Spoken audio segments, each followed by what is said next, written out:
नमस्कार, मी प्राचार्य विराट वसंतराव गिरी व संचालक Sanjay Ghodawat institute for administrative services. मी सर्वप्रथम आपल्या सर्वांच्या वतीनं आजचे आपले जे प्रमुख मार्गदर्शक आहेत माननीय Pankaj Deshmukh sir, DCP zone 4 traffic Pune यांचं आपल्या सर्वांच्या वतीनं या वेबिनारमध्ये आपलं सर्वप्रथम स्वागत करतो। आम्हा सर्वांना या गोष्टीची कल्पना आहे की सर आपण खूप बिझी शेड्यूलमध्ये आता जात आहात आणि एवढ्या आपल्या बिझी शेड्यूलमधनं आपण आज मुलांना आणि स्पर्धा परीक्षांचे जे एस्पिरंट्स आहेत त्यांना मार्गदर्शन करण्यासाठी आपण वेळात वेळ काढून आम्हाला जी संधी आज इथं उपलब्ध करून दिली आहे त्याबद्दल मी सर्वप्रथम आपल्या वतीनं आमच्या सर्वांच्या वतीनं व संस्थेच्या वतीनं आभार मानतो। सरांविषयी मी थोडक्यात आपल्या सर्वांना परिचय करून देतो की सर सध्या पुणे ट्रॅफिक पोलीस DCP म्हणून कार्यरत आहेत। या अगोदर सरांची जी कारकीर्द आहे ती सातारा SP, उस्मानाबाद SP, नगर SP व नांदेडला प्रोबेशनरी DYSP म्हणून सरांनी इतवारा पोलीस स्टेशन मध्ये जे काम केलं ते पुऱ्या महाराष्ट्राने पाहिलेलं आहे।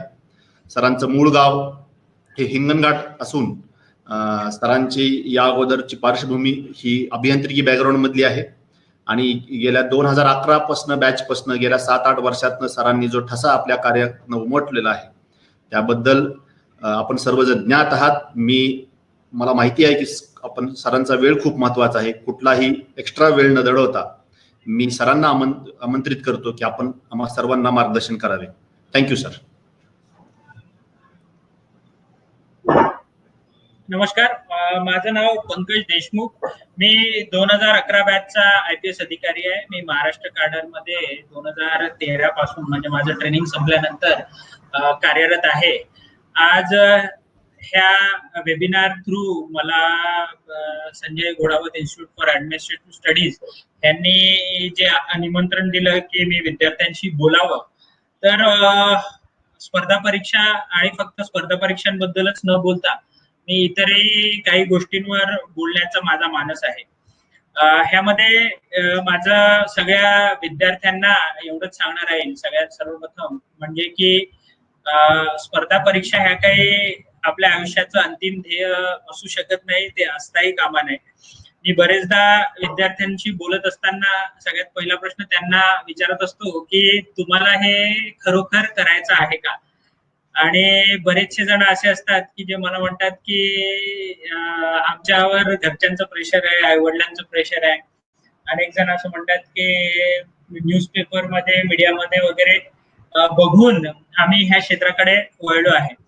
तर त्या सगळ्यांना मला एवढंच सांगायचं असतं की असं सगळं न करता एखाद्या अधिकाऱ्याची तुमची ओळख असेल तर त्याला खरोखर तुम्ही जाऊन भेटा, खाजगीमध्ये त्यांच्यासोबत चर्चा करा आणि मग तुम्हाला असं लक्षात येईल की जितकं हे मीडियामध्ये किंवा बाहेर हे सगळं छान छान असं रंगवून दाखवण्यात येतं तितकं हे क्षेत्र म्हणजे तुम्हाला सुटेबल होईलच असंही नाही। दुसरं माझं सांगणं असतं की ह्या क्षेत्रामध्ये अनेक चॅलेंजेस आहेत आणि ते चॅलेंजेस प्रत्येकालाच झेपतील किंवा प्रत्येक जण ते चॅलेंजेस पूर्ण करू शकेल असंही नाही। माझ्या ओळखीचे, माझे मित्र, माझे बॅचमेट्स आणि विविध सर्व्हिसेस मधले असेही अनेक अधिकारी आहेत की जे म्हणजे समाजाच्या अपेक्षा तर सोडाच, त्यांच्या स्वतःच्या सुद्धा ह्या सर्व्हिसेस कडून ज्या अपेक्षा होत्या त्या ते पूर्ण करू शकले नाही आणि फक्त इंटेलिजंट आहेत किंवा मेहनती आहेत, सिन्सिअर आहेत आणि ह्या क्षेत्रात आलेत, परंतु 5-7-10 वर्षानंतर ते जेव्हा मागे वळून पाहतात तेव्हा त्यांना अनेक जणांना असं वाटतं की आपण जर दुसऱ्या क्षेत्रात गेलो असतो तर कदाचित बरं झालं असतं। तुम्ही जर मला स्वतःला विचाराल तर बरेचदा अनेकदा असं सुद्धा होतं की मला सुद्धा असं वाटतं की अरे आपण ह्या क्षेत्रात न येता आपण दुसऱ्या क्षेत्रात जर गेलो असतो तर कदाचित आपण असं करू शकलो असतो किंवा अजून दुसरं काहीतरी अचिव्हमेंट करू शकलो असतो। माझा सांगण्याचा उद्देश हाच आहे आपल्या सर्वांना की जसं जसं लाईफ प्रोग्रेस होते, पुढे जाते, तुमच्यामध्ये तुमच्या व्यक्तित्वामध्ये एका प्रकारची मॅच्युरिटी येते आणि ते होत असताना तुमच्या ज्या स्वतःच्या प्रायोरिटीज आहेत, आज जरी तुम्हाला वाटत असले की आपण हे करायला पाहिजे, 5 वर्षानंतर 10 वर्षानंतर तुमच्या पर्सनल लेवलवरच्या प्रायोरिटीज सुद्धा बदलतात, प्रोफेशनल लेवलवरच्या प्रायोरिटीज सुद्धा बदलतात। म्हणून सगळ्यांना माझं हेच सांगणं असतं की मी काही फक्त स्पर्धा परीक्षांबद्दल बोलेल असं नाही, तर तुमच्याकडे तुमच्या लाईफ सोबत काय करायचं आहे ह्याचा निर्णय हा प्रत्येकाने घ्यायचा आहे. स्पर्धा परीक्षा किंवा युपीएससी एमपीएससी केलं आणि अधिकारी झाला म्हणजे सगळं मिळालं असं नाही. अनेक जण त्यांच्या प्रोफेशनल लाईफ मध्ये ते काही फार चांगलं करत आहे अशातला भाग नाही आहेत. अनेक जण असे आहेत की इन प्रोफेशनली त्यांनी एक परीक्षा जरी पास केली असली तरी त्यांच्या प्रोफेशनल करिअर मध्ये ते फेल्युअर आहेत. अनेक जण असे आहेत की पर्सनल लाईफ मध्ये त्यांचे विविध अडचणी आहेत. थोडं बहुत कमी जास्त सगळ्यांच्याच पर्सनल लाईफ मध्ये असतं, पण देर आर मल्टिपल पीपल की ज्यांच्या अडचणी ह्या त्यांनी स्वतःहून तयार केलेल्या आहेत आणि त्याच्यामुळे ते पर्सनल लाईफ मध्ये पण ते खुश नाहीत आणि प्रोफेशनली पण त्यांचं काम तितकंसं इफेक्टिव्ह नाही. तर ह्या सगळ्या गोष्टींचा प्रत्येकानं विचार करावा ह्या स्पर्धा परीक्षांच्या क्षेत्रामध्ये येण्यापूर्वी, असं माझं सगळ्यांना सांगणार आहे. दुसरं माझं म्हणजे ज्या प्रकारे कॅन्डिडेट्सला सांगणं असतं त्या प्रकारे त्यांच्या पेरेंट्सही जर ऐकत असतील तर त्यांना सुद्धा असं सांगणार आहे की अननेसेसरीली प्रेशराईज करू नका. आय कॅन अंडरस्टँड की ह्या स्पर्धा परीक्षांचं जे जग आहे किंवा ज्या पोझिशन्सवर आपण असतो तर अत्यंत ऑथॉरिटीची एक जागा असते जिथे आपण लोकांच्या हिताचे बरेच निर्णय घेऊ शकतो. अनेक चांगली कामं हे आपल्या हातून घडू शकतात. असं सगळं असताना प्रत्येक आईवडिलांनी आणि त्या कॅन्डिडेट्सनी स्वतःला विचारायला पाहिजे की आपल्याला खरोखर हे सगळं करायचं आहे का. मग एकदा जर तुमचं हे ठरलं की आपल्याला ह्या सगळ्या ह्याच्यात जायचं आहे, ह्या क्षेत्रात जायचं आहे, मग सगळ्यांना माझं ह्या पूर्वी पण सांगणं होतं, आताही तेच सांगणार आहे की शेवटी एक परीक्षा आहे, त्या परीक्षेच्या पलीकडे काहीही नाही. मी सगळ्यांना अनेकांना सांगतो, मी माझ्या वैयक्तिक अनुभवातून सांगतो की मी सॉफ्टवेअर इंजिनियर होतो, मी 2 वर्ष नोकरी केली. आपल्याला 2 वर्ष पुढे पुरतील इतके पैसे गोळा केले, सेव्ह केले आणि त्याच्यातून स्पर्धा परीक्षेची तयारी केली. आणि अत्यंत प्रामाणिकपणे मी सांगू इच्छितो की ते 2 वर्षात जर माझं झालं नसतं, त्या दुसऱ्या अटेम्प्ट मध्ये जर झालं नसतं तर मी कदाचित हे क्षेत्र सोडून दिलं असतं. तर सगळ्यांना माझं एवढंच सांगणं असतं की तुम्ही तुमचा एक प्लॅन तयार करा आणि त्या प्लॅन प्रमाणे चला. जर तसं झालं नाही तर स्पर्धा परीक्षेच्या ह्या समुद्रात काही कारण नसताना गटांगळ्या खात वर्षानुवर्ष हे काम करत राहणे ह्याच्यात कुठलाही शहाणपणा नाही. मी पुण्यात नोकरीला आहे. मला अजूनही मी जेव्हा तयारी करत होतो तेव्हाचे अनेक ओळखीचे मित्र ही लोक भेटतात आणि आजही त्यांना विचारावं की ते काय करत आहेत तर ती लोक अजूनही तीच पुस्तकं आणि तेच नोट्स आणि त्याच गप्पा ह्या सगळ्या क्षेत्रात ते अजूनही अडकून पडलेले आहेत. तर सगळ्यांना माझं एवढंच सांगणार आहे की हा एक स्वतःसाठी 1 वर्ष, 1.5 वर्ष, 2 वर्ष, जास्तीत जास्त 2.5-3 वर्ष ह्याचा एक प्लॅन तयार करा. आणि जर आपलं नाही झालं, आपण जर त्या अटेम्प्ट मध्ये नाही करू शकलो तर कदाचित मग आपण कधीच काही करू शकणार नाही आणि आपली जी मुलाची वर्ष आहेत ती कृपा करून वाया घालवू नका. तिसरं माझं सांगणार आहे की ही सगळं एक मार्केट आहे. काय म्हणतात तर मी अनेकदा बोलतो आणि जे लोक मला सत्कार समारंभांना विद्यार्थ्यांना उद्देशून काहीतरी मार्गदर्शन व्हावं ह्याकरता बोलवतात त्यांना मी स्पष्टपणे सांगतो की मी काही मार्गदर्शन करण्याच्या पोझिशन मध्ये नाही आहे आणि मी जे बोलणार ते खरं बोलणार. क्लास चालक म्हणून तुम्हाला पटत असेल तर तुम्ही ऐका, अदरवाईज मी हे असं बोलणार असं सांगत असतो त्यांना. तीच गोष्ट मी इथे रिपीट करू इच्छितो की ह्या स्पर्धा परीक्षा आणि मग त्याच्या स्पर्धा परीक्षेच्या आजूबाजूला एक फार मोठी अर्थव्यवस्था तयार झालेली आहे. मग त्यामध्ये क्लास चालक असतील, विविध अकॅडमीज असतील, त्यासोबतच पब्लिशर्स असतील, आजकाल तर काय डिजिटल आणि ऑनलाईन कॉन्टेंट देणारी लोक असतील, त्यासोबतच पुण्यासारख्या ठिकाणी किंवा दिल्ली सारख्या ठिकाणी तर तिथे अनेक लोकांचे रिअल एस्टेटचे भाव किंवा भाड्याचे भाव हे फक्त त्या विद्यार्थ्यांच्या भरोशावरच चालतात. अनेक डबेवाले, रेस्टॉरंटवाले, हॉटेलवाले हे फक्त त्या विद्यार्थ्यांच्या भरोशावर चालतात.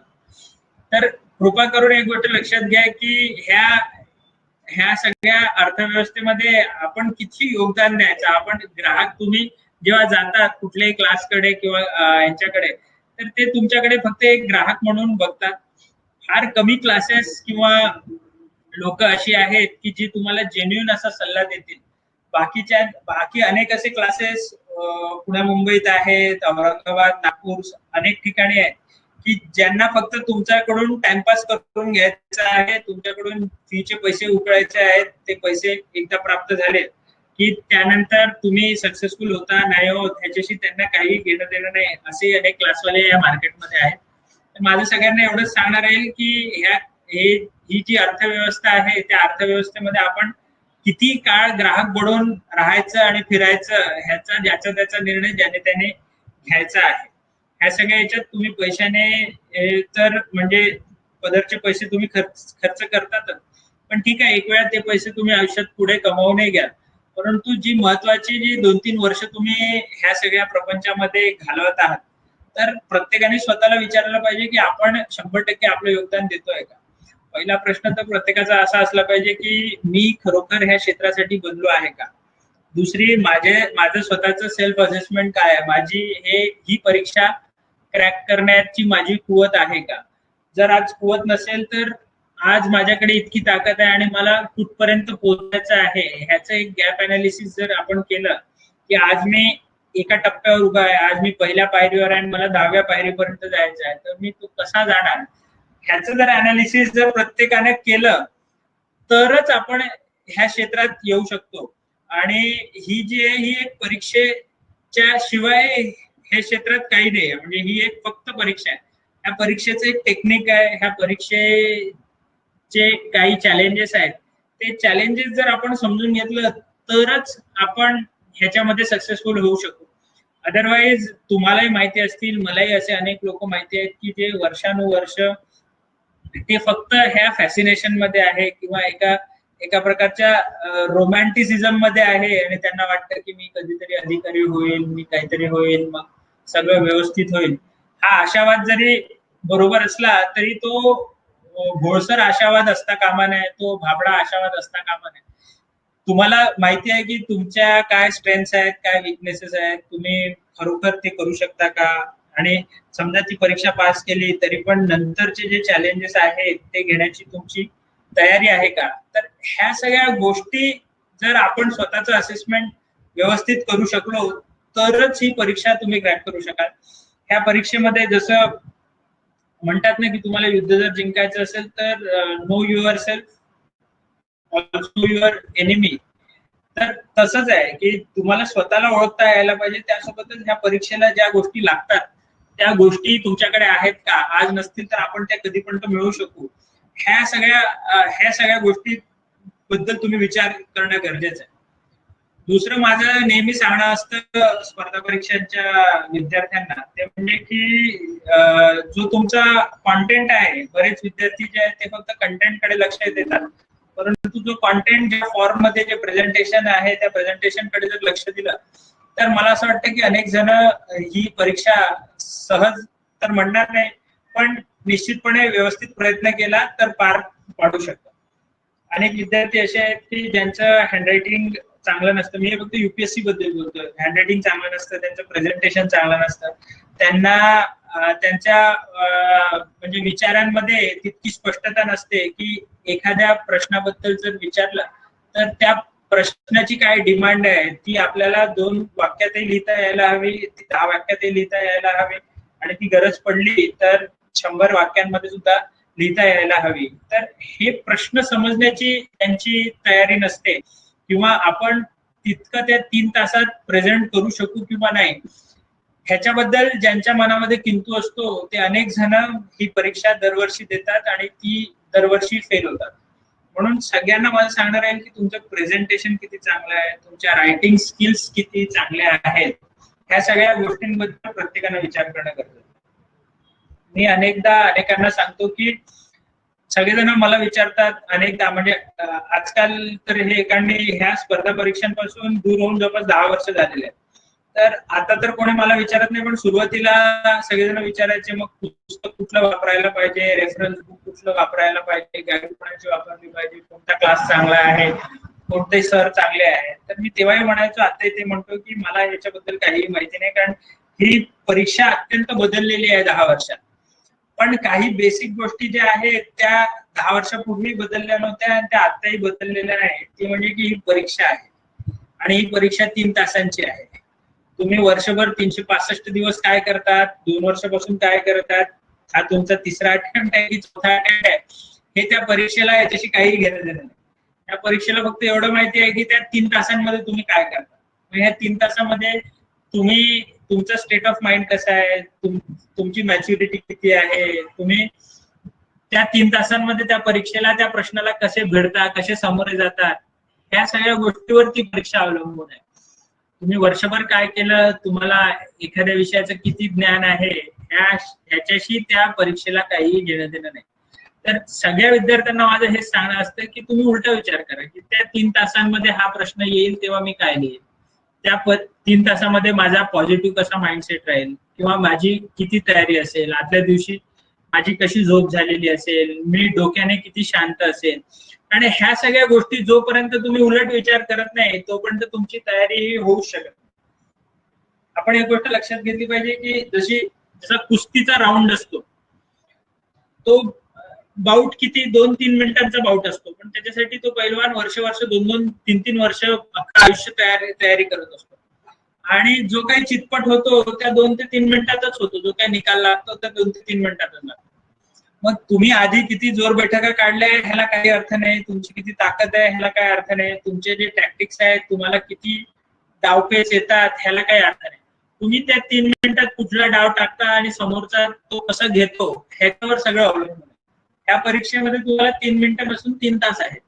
तर इथे युपीएससीने तुमच्या समोर कुठला प्रश्न दिलेला आहे आणि त्या प्रश्नाला तुम्ही कसं सामोरं जाता, ह्या सगळ्या गोष्टीवर तुमचं सक्सेस अवलंबून आहे. आणि युपीएससी मधले जे प्रश्न आहेत ते आता मी ऐकतोय की बरीच ही परीक्षा डेटा ओरिएंटेड झाली आहे, पण तसं असलं तरी सुद्धा ती ओपिनियन ओरिएंटेड आणि प्रत्येक प्रश्नावर ज्या एक्झामिनरला जे तुमचं ओपिनियन किंवा जी तुमची समज आहे ही अपेक्षित आहे. आणि जर तुम्ही तो प्रश्न बरोबर वाचला, बरोबर समजला आणि त्या प्रश्नाला काय उत्तर अपेक्षित आहे त्या अपेक्षेप्रमाणे तुमचं ओपिनियन सहित किंवा एक व्हॅल्यू जजमेंट म्हणणार नाही मी, परंतु एक बॅलन्स ओपिनियन जर तुम्ही देऊ शकला तर निश्चितपणे अनेक प्रश्नांना तुम्ही चांगल्या प्रकारे सामोरं जाऊ शकाल आणि एक प्रकारचं व्हॅल्यू ऍडिशन प्रत्येक प्रश्नात होईल. आणि तेच व्हॅल्यू ऍडिशन तुम्हाला इतर जे परीक्षार्थी आहेत त्यांच्यापासून वेगळं करेल.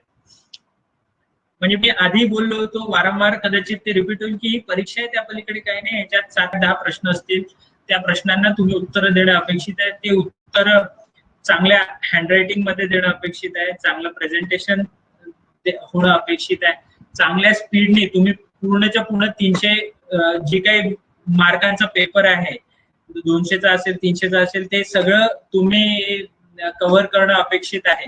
ह्या सगळ्या आता जरी ह्या तुम्हाला असं वाटत असेल की ह्या बाळगूत गोष्टी आहेत, हे तर आमचे टीचर आमचे सर नेहमीच सांगत असतात, तर ह्या बाळगूत गोष्टीच आहेत की ज्या अनेक विद्यार्थ्यांच्यानी फॉलो होत नाहीत. आणि ह्या बाळगूत गोष्टीच फॉलो न झाल्यामुळे त्यांना वारंवार जे आहे त्यांना त्याच्यात यश मिळत होते, ते वारंवार अपयश होत. तर ह्या बाळगूत गोष्टींकडे जर आपण फोकस केलं, आपलं हँडरायटिंग कसं आहे, आपलं रायटिंग स्पीड कसं आहे, आपलं प्रश्न समजून घेण्याची आपली कुवत किती आहे, आपलं एखाद्या गोष्टीचं कॉम्प्रेहेन्शन किती आहे, आपलं एखाद्या विषयाबद्दल कायम कलर्ड ओपिनियन आहे, एक व्हॅल्यू जजमेंट आहे की आपण दोन्ही तिन्ही चारही ऍस्पेक्टचा विचार करून एक बॅलन्स्ड ओपिनियन आपण एक्झामिनर समोर ठेवू शकतो. तर ह्या सगळ्या गोष्टींचा जर आपण विचार केला तर आपल्याला असं लक्षात येईल की ह्या बेसिक गोष्टींकडे जर आपण फोकस केलं तर निश्चितपणे आपण ह्या परीक्षांमध्ये आपण सक्सेसफुल होऊ शकतो. दुसरं माझं कायम सांगणार राहतं लोकांना की ही परीक्षा असेल ही जरा बाजूला ठेवा, परंतु आपली एक पर्सनॅलिटी असली पाहिजे, ती पर्सनॅलिटी समोरच्याला जाणवली पाहिजे. कारण आजकाल मी असं बघतोय की इंटरव्ह्यू हा अत्यंत डिसायडर झालेला आहे आणि interview can give you a service, interview can deny you a service. Interview हा तुम्हाला एखादं कॅडर मिळवून देऊ शकतो, एखाद्या कॅडर मधून तुम्हाला बाहेर काढू शकतो. त्यामुळे तो जो इंटरव्ह्यू आहे ती एक पर्सनॅलिटी टेस्ट आहे आणि पर्सनॅलिटी जी आहे ही आपली इतकी प्रेझेंटेबल आणि चांगली असली पाहिजे आणि त्यात सगळ्यात महत्वाचा ऍस्पेक्ट पर्सनॅलिटीमध्ये असला पाहिजे तो म्हणजे की एक जेन्युइननेस असला पाहिजे. म्हणजे समोरच्या व्यक्तीच्या डोळ्यात डोळे घालून जेव्हा तुम्ही बोलता तेव्हा त्याला हा कॉन्फिडन्स आला पाहिजे की हो, हा मुलगा जे आहे ते खरं बोलतोय किंवा ही मुलगी जे आहे ते खरं बोलतोय. कारण तिथे इंटरव्ह्यू पॅनलवर बसलेली जी मंडळी आहे त्या लोकांचा इतका अनुभव आहे की ते खरं खोटं ह्याची परीक्षा तुमच्या नजरेतूनच ते करून घेतात. त्यांनी तुम्हाला प्रश्न न विचारताही तुमचं जे खरेपणा आहे, तो जेन्युइननेस आहे, तो त्यांना जाणवतो. आणि जर तुम्ही ब्लफ करत असाल, खोटं बोलत असाल किंवा काहीतरी वेळ मारून देण्याचा प्रयत्न करत असाल तर ते सुद्धा त्यांना जाणवतं. म्हणून इंटरव्ह्यू मध्ये जे आहे ती इंटरव्ह्यूची तयारी जी आहे ती मेन्सचा निकाल लागल्यानंतर होऊ शकत नाही. इंटरव्ह्यूची तयारी ही तुमची डेली बेसिसवर व्हायला हवी. It should become a part of your personality. तुमचा खरेपणा असेल म्हणजे तुमचं, बरेचदा आपण म्हणतो की इंटरव्ह्यू मध्ये कॅरेक्टर रिफ्लेक्ट होत नाही. ही जरी खरं असलं तरी ते पूर्णपणे खरं नाही इंटरव्ह्यू मध्ये, कारण शेवटी तुमच्या डोळ्यांमधून अनेक गोष्टी तुम्ही सांगता. तुमचं पूर्ण कॅरेक्टर जरी रिव्हील होत नसलं तरी ते 25-30 मिनिटं तुम्ही काय आहात किंवा तुमचं बॅकग्राऊंड काय आहे, तुमची पर्सनॅलिटी कशी आहे, आणि फक्त ती बाहेरची ओव्हर्ट पर्सनॅलिटी नाही तर आतलं पण तुम्ही थोडं बहुत जे आहे ते रिव्हील होतात. मी असं म्हणणार नाही की 100% तुम्ही रिव्हील होता तिथे, पण 15-20% तर तुम्ही निश्चितपणे रिव्हील होता इंटरव्ह्यू बोर्ड समोर. आणि ते जे तुम्ही रिव्हील होता ते जर तुम्ही जेन्युइन असाल तर तुम्ही चांगले रिव्हील होता.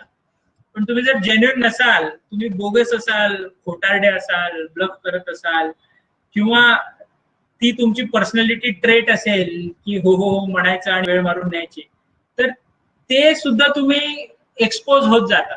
अनेक जणांचं असं होतं की पहिला प्रश्न लोकांना असं वाटतं की तो मेक ऑर ब्रेक आहे, परंतु असं नाही. ओव्हरऑल इंटरव्ह्यू मध्ये तुमच्या असं लक्षात येईल, म्हणजे interview can be of such variety की तो तुम्हाला 1/10 मार्क्सही देऊ शकतो आणि तो तुम्हाला 90% मार्कही देऊ शकतो. तर ह्या दृष्टिकोनातून सुद्धा प्रत्येकानं जे आहे ती तयारी करायला पाहिजे. आता तुम्ही म्हणाल की हे कसं करायचं, तर त्याला काही म्हणजे मी काही कोचिंगच्या व्यवसायात नसल्यामुळे मी काही तुम्हाला अशा टिप्स नाही देऊ शकत. फक्त मी तुम्हाला एकच टिप देऊ शकतो, ती म्हणजे की जेव्हा पण तुम्ही इंटरव्ह्यू बोर्डाला समोर जाल तेव्हा तुम्ही जेन्युइनली समोर गेलं पाहिजे, की त्यांना वाटलं पाहिजे की हो, हा कॅन्डिडेट हा जेन्युइन कॅन्डिडेट वाटतं. आणि तो जेन्युइन कॅन्डिडेट कधी वाटेल, जेव्हा ते जेन्युइननेस तुमच्याकडे असेल, तो खरेपणा तुमच्यामध्ये असेल, तो थोडासा आदर्शवाद तुमच्यामध्ये असेल. काही लोक असे आहेत की युपीएससीच्या तयारीच्या दरम्यान इतकं त्यांच्यामध्ये निगेटिव्ह गोष्टी भरून जातात, इतकं पेसिमिझम येतं, इतका नकारात्मकता येते 1-2 फेल्युअर्स नंतर, तर ती नकारात्मकता तुमच्या इंटरव्ह्यू मध्ये तुमच्या पर्सनॅलिटीचा पार्ट बनता कामा नये, ती त्या पॅनल समोर डिस्क्लोज होता कामा नये. कारण गव्हर्नमेंटला नकारात्मक लोक नको आहेत, त्यांना सकारात्मक लोक हवे. ठीक आहे, तुमचं इंडिव्हिज्युअल फेल्युअर आहे, पण मग ते तुमच्या उत्तरांमध्ये, तुमच्या ओपिनियन मध्ये ते रिफ्लेक्ट होता कामा नये. इतकं तुमची पर्सनॅलिटी बॅलन्स्ड असली पाहिजे. कारण इथे ह्या सर्व्हिसेसमध्ये अक्रास्थळेपणा करणारे किंवा इम्पल्सिव्ह लोकांना ह्या सर्व्हिसमध्ये फारशी जागा नाही. मी हे म्हणत नाही की तशी लोक मंडळी येत नाही, ती येतात, परंतु ह्या सर्व्हिसची डिमांड आहे ती अशी आहे की एक बॅलन्स पर्सनॅलिटी, एक मॅच्युअर इंडिव्हिज्युअल की जो दिलेल्या रिसोर्सेस मध्ये, दिलेल्या परिस्थितीमध्ये, प्राप्त परिस्थितीमध्ये लिगली करेक्ट आणि शासनाच्या फायद्याचं आणि ओव्हरऑल जे नागरिक आहेत त्यांच्यासाठी काम करणारी लोक ह्या सगळ्या प्रोसेस मधून गव्हर्नमेंटला हवी असतात. तर फार इम्पल्सिव्ह किंवा आक्रस्ताळेपणा करणाऱ्या मंडळींना फार काही स्कोप नाही. ज्यांच्या स्वभावामध्ये किंवा जी इमॅच्युरिटी आहे ती जर आपली रिफ्लेक्ट होत असेल इंटरव्ह्यू मध्ये, तर त्याच्याबद्दल निश्चितपणे विचार करणं गरजेचं आहे आणि त्याच्यावर प्रत्येकाने आपापल्या पर्सनॅलिटीवर वर्क करणं गरजेचं आहे, असं मला वाटतं. हे 2 गोष्टी मी कायम बोलत असतो की ही एक परीक्षा आहे आणि तुमच्या पर्सनॅलिटीवर, तुमच्या कॅरेक्टरवर आणि तुमच्या खरेपणावर प्रत्येकानं काम करणं गरजेचं आहे. ह्या जर 2 गोष्टीवर तुम्ही काम केलं, परीक्षेला समजलं आणि आपण काय आहोत आणि आपण कशासाठी आलो आहोत आणि आपण काय करणार आहोत हे जर तुम्ही सांगितलं, तर मला असं वाटतं की निश्चितपणे ही परीक्षा क्रॅक करणं प्रत्येकाला शक्य होईल. आणि समजा नाही जरी झाली तरी पण मी तुम्हाला अत्यंत जबाबदारीने सांगू इच्छितो की ही जरी या परीक्षेमध्ये आपल्याला अपयश आलं तरी please don't equate this exam to your life. आयुष्य हे खूप मोठं आहे, खूप चांगलं आहे आणि आयुष्यामध्ये ह्या परीक्षेच्या पलीकडे करण्यासारखं भरपूर काही आहे. रादर मी तर म्हणतो की जी लोक या परीक्षेत पास होऊ शकत नाही किंवा ते फेल होतात ते आयुष्यात निश्चितपणे ह्याच्यापेक्षा खूप चांगलं काही करतात. म्हणजे एका ऑफिसमध्ये बसलेल्या अधिकाऱ्यापेक्षा, एखाद्या नोकरशहापेक्षा ती लोक समाजासाठी खूप काही चांगलं करतात आणि याची अनेक मूर्तिमंत उदाहरणं माझ्याकडे आहेत. ती काही इथे मी कोट करणार नाही, परंतु असे अनेक लोक आहेत आणि ते आता जेव्हा मागे वळून बघतात तेव्हा ते म्हणतात की यार बरं झालं ती परीक्षा क्रॅक नाही झाली, नाही तर आपल्या हातून एवढं चांगलं काम कधी झालं नसतं. तर हा सुद्धा एक ऍस्पेक्ट प्रत्येकाने आपल्या मनात ठेवायला पाहिजे की ही परीक्षा म्हणजे तुमचं काही आयुष्य नाही. त्या परीक्षेत जरी काही कमी जास्त झालं, तुम्ही नाही सक्सेसफुल होऊ शकला तरी सुद्धा तुम्हाला करण्यासाठी भरपूर संधी आहेत आणि आयुष्य तुम्हाला अशा संधी देतच राहील. ह्या व्यतिरिक्त काही कोणाचे प्रश्न असतील तर त्यांनी ते सांगावे. मी अजून एक 10-1 मिनिटं काही प्रश्न असतील कोणाचे इंडिव्हिज्युअली तर ते घेऊ शकतो.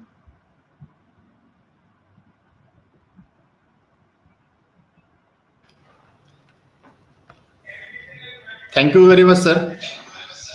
आपण खूप छान आणि जे वास्तविक आहे ते मार्गदर्शन केलं. म्हणजे जशी तलवार चालवली जाते तसे डायरेक्ट आपण वार केला सगळ्या गोष्टींवर. आणि त्यामुळेच मला कोणी क्लासवाले बोलवत नाहीत बरं का. सर या कार्यक्रमाचा उद्देश क्लासला बोलवा नाही अजिबात. खरंच आज गरज आहे विद्यार्थ्यांना मार्गदर्शनाची, म्हणून मी आज आपल्याला आमंत्रित केलं होतं. मी प्रेक्षकांना विनंती करतो, आपल्याला जर सरांना काही प्रश्न विचारायचे असतील तर आपल्या स्क्रीनवर रिक्वेस्ट टू स्पीक नावाचं एक बटन आहे, ते आपण फक्त क्लिक केलं तर मी तुम्हाला लाईव्ह सेशन मध्ये जॉईन करेल. आपण डायरेक्टली सरला प्रश्न विचारू शकता. जर आपण तसे जॉईन झाला नाही तर आपण मला क्वेश्चन पण विचारू शकता, तो मी क्वेश्चन वाचून सरांना प्रश्न विचारेल. जर कुणाला लाईव्ह जॉईन करायचं असेल तर आपण रिक्वेस्ट टू स्पीकचं बटन आपल्या मोबाईलवरचं क्लिक करावं. जर आपला ब्राउझर अपडेटेड असेल तर आपण डायरेक्टली या वेबिनारला जॉईन करू शकता. सर चेतन चव्हाण यांचा प्रश्न आहे की तुमच्या इंटरव्ह्यू बद्दल थोडं सांगा असं विचारता येते. तुमचा जो इंटरव्ह्यू झाला, हे बघा मी परत तेच सांगतो की माझ्या इंटरव्ह्यू बद्दल तुम्ही ऐकून तुम्हाला काहीच फायदा होणार नाही. हे म्हणजे काय झालंय की काही मंडळींनी ते माझ्यासोबत असं झालं तसं झालं, ऍक्च्युअली त्याचा तुम्हाला काही उपयोग नाही. पण तुम्ही विचारलं म्हणून मी सांगतो. ज्या दिवशी माझा इंटरव्ह्यू होता त्या दिवशी इंडिया श्रीलंकाची वर्ल्ड कपची फायनल मॅच होती 2011 साली मे मध्ये. आणि ती मॅच दुपारी डे नाईट मॅच होती, वर्ल्ड कपची फायनल मॅच होती. ती मॅच सुरू झाली होती. मला अशी अपेक्षा होती की माझा इंटरव्ह्यू जो आहे तो 20-25 मिनिटं तरी चालेल, परंतु त्या दिवशी सगळेच जण घरी जाऊन पटकन इंटरव्ह्यू मॅच बघण्याच्या मूडमध्ये होते. माझा इंटरव्ह्यू हार्डली 10-11 मिनिटं चालला असेल. त्या 10-11 मिनिटांमध्ये त्यांनी मला जुजवीस प्रश्न विचारले. आता काही काही प्रश्न तर मला आठवत पण नाही, म्हणजे मी तेव्हा डॉक्युमेंटही केले नाही, काहीच नाही. मी इंटरव्ह्यू मधून बाहेर पडल्यानंतर मला असं वाटलं होतं की चला आपलं तर काही यावेळेस काही नंबर लागत नाही, आपला एवढ्या चांगली मेहनत केली, आपला नंबर गेला. कारण त्यांनी काही विचारलंच नाही. कारण एक सगळ्यांची अशी एक धारणा असते की इंटरव्ह्यू मध्ये जितके जास्त प्रश्न विचारतील तितकं म्हणजे बोर्ड तुमच्यामध्ये इंटरेस्टेड आहे. परंतु त्या दिवशीचा ट्रेंडच असा होता की सगळेजण 10-12 मिनिटात बाहेर येत होते. तर बाहेर आल्यानंतर माझी आई माझ्यासोबत होती. मी आईला एवढंच म्हटलंय की त्यांनी काय 10-11 मिनिटात झाला असेल माझा इंटरव्ह्यू, आणि तो खरोखर तितका पण झाला की नाही मला डाऊट वाटतो. म्हणजे मी स्वतःलाच सांगत होतो की आपला 15 मिनिटं झाला आहे, पण मला आता मागे येऊन बघताना असं वाटतं तो 10-12 मिनिटं झाला होता. आणि त्यामध्ये जे आहे ते त्यांनी म्हणजे असे जे प्रश्न विचारले होते आणि मी पण त्यांना सरळ सरळ जे डेटा बेस्ड प्रश्न होते, नॉलेज बेस्ड, 1-2च फक्त त्यांनी टिपिकल प्रश्न विचारले होते की अशा सिच्युएशन मध्ये तुम्ही काय करा. मला तर ती सिच्युएशन पण आठवत नाही, पण तेव्हा मी त्यांना जे खरं खरं मला जे वाटतं ते प्रामाणिक उत्तर दिले. आणि एकच मला सांगायचं असतं की जो तुमचा ऍज एक यंग विद्यार्थी जो तुमचा आदर्शवाद आहे तो पण त्या प्रश्नामध्ये तुम्ही त्याचं उत्तर झळकू द्या. बरेचदा असं होतं की अनेकदा असं लोकांना वाटतं हे असं कुठे होत असतं का, हे तुम्ही प्रॅक्टिकल बोलत नाही. पण इंटरव्ह्यूला समोर जात असताना किंवा प्रशासनामध्ये येत असताना त्यांना एक थोडासा आदर्शवाद जपणारा सुद्धा माणूस हवा असतो. अगदीच जर प्रॅक्टिकल माणसं त्यांना हवे असते तर मग त्यांनी यंग विद्यार्थ्यांना किंवा यंग माणसांना घेतलंच नसतं. त्यांनी जे प्रॅक्टिकल मंडळी आहे, गुळगुळीत झालेली आहे, तशा सगळ्या मंडळींना घेतलं असतं. म्हणजे इंटरव्ह्यू जो आहे माझा हार्डली 10-1 मिनिटाचा इंटरव्ह्यू झाला असेल आणि बरेचसे प्रश्न तर मला आठवत सुद्धा नाही. कॉमन प्रश्न आहे असा की सर आपलं अभ्यासाचं नियोजन कसं होतं?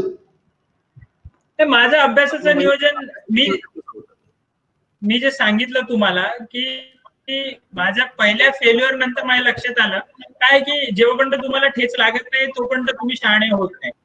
पहिल्या फेल्युअर नंतर माझं असं लक्षात आलं की आपण उलटा विचार करायला पाहिजे की त्या 3 तासात काय करायचं. आणि ही शेवटी परीक्षा लेखी परीक्षा आहे. तर तुम्ही कितीही वाचलं पण जर लिखाणाचा जर तुमचा सराव नसेल तर ह्या परीक्षेत तुम्ही काही पास होऊ शकत नाही. म्हणून जास्तीत जास्त लिखाणाचा सराव म्हणजे मग मी त्याप्रमाणे मग चेंज केला. आधी वाचनावर आणि डेटावर किंवा नॉलेजवर जास्त भर होता, पण नंतर लक्षात आलं की नाही आपल्या एका फेल्युअर नंतर असं लक्षात आलं की आपल्याला कळतंय सगळं, माहिती सगळं आहे, परंतु आपण ते त्या 3 तासात मांडू शकत नाही. म्हणजे पहिल्या अटेम्प्ट मध्ये तर जॉग्राफी ऑप्शनल होता माझा. एखादा म्हणजे मी हार्डली 260-270 मार्क्सच लिहिलं असेल 300 पैकी. म्हणजे जर मी 30 मार्कांचं लिहिलंच नसेल, 10% मी लिहिलंच नसेल, तर अशी अपेक्षा करणे की मला जे लिहिलं त्याच्यात अॅक्युरेट मार्क्स मिळतील ही अपेक्षा ठेवणंच हा भाबडेपणा आहे. कारण ते काही गणित किंवा फिजिक्स नाही की जिथे गणित करेक्ट आलं तर पूर्ण मार्क मिळते. शेवटी तो ह्युमॅनिटीजचा सब्जेक्ट आहे. त्यामुळे मग ह्या फेल्युअर नंतर मी विचार केला की नाही आपण जे आहे ते उलट जायला पाहिजे. त्या 3 तासात आपण लिहिता यायला पाहिजे. आपले प्रश्न जे आहेत किंवा आपली जी उत्तरं आहेत ती शार्प असली पाहिजे, प्रिसाईज असली पाहिजे, टू द पॉइंट असली पाहिजे. आणि मग लिखाणाचा जो सराव आहे त्याच्यावर प्रॅक्टिस जास्त भर दिला. आणि म्हणजे वाचन तर ऑफकोर्स करायलाच लागेल, पण लिखाणावर आणि आपली प्रश्न जे आहे म्हणजे तिथे आल्यानंतर काहीतरी वेगळं काही करू आणि काहीतरी वेगळं समोर जाऊ असं होत नसतं. ठरलेलीच प्रश्न असतात, ठरलेलेच प्रश्नही फिरवलेले असतात आणि त्या ठरलेल्या प्रश्नांसाठी तुमच्याकडे ठरलेली उत्तरं तयार असली पाहिजे आणि तीच तुम्हाला द्यायची असतात.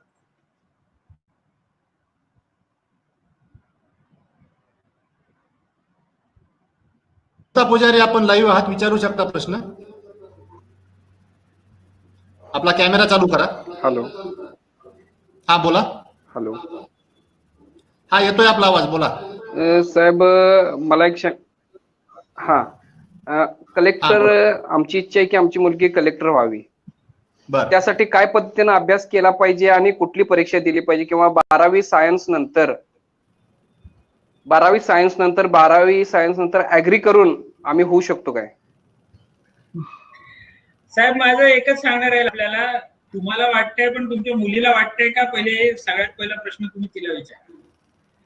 तिला जर मुलगी बरोबर साहेब, साहेब तुम्ही मुलगी बरोबर बोलू शकताय तरच ह्या क्षेत्रात नाही, मी काही तिचा उलट जबाब घ्यायला बसलेलो नाहीये. तिला जर वाटत असेल तर तिने निश्चितपणे ह्या क्षेत्रात यावं. आणि मुलींना तर फार चांगल्या संधी ह्या क्षेत्रात आहेत. आणि फक्त कलेक्टरच नाही तर IPS व्हावं, रेव्हेन्यू सर्व्हिस मध्ये जावं, फॉरेन सर्व्हिस मध्ये जावं, म्हणजे क्षेत्र भरपूर आहे. आपल्याला काय की बरेचदा फक्त एकच व्यक्ती किंवा एकच क्षेत्र दिसतं, तर असं नव्हतं.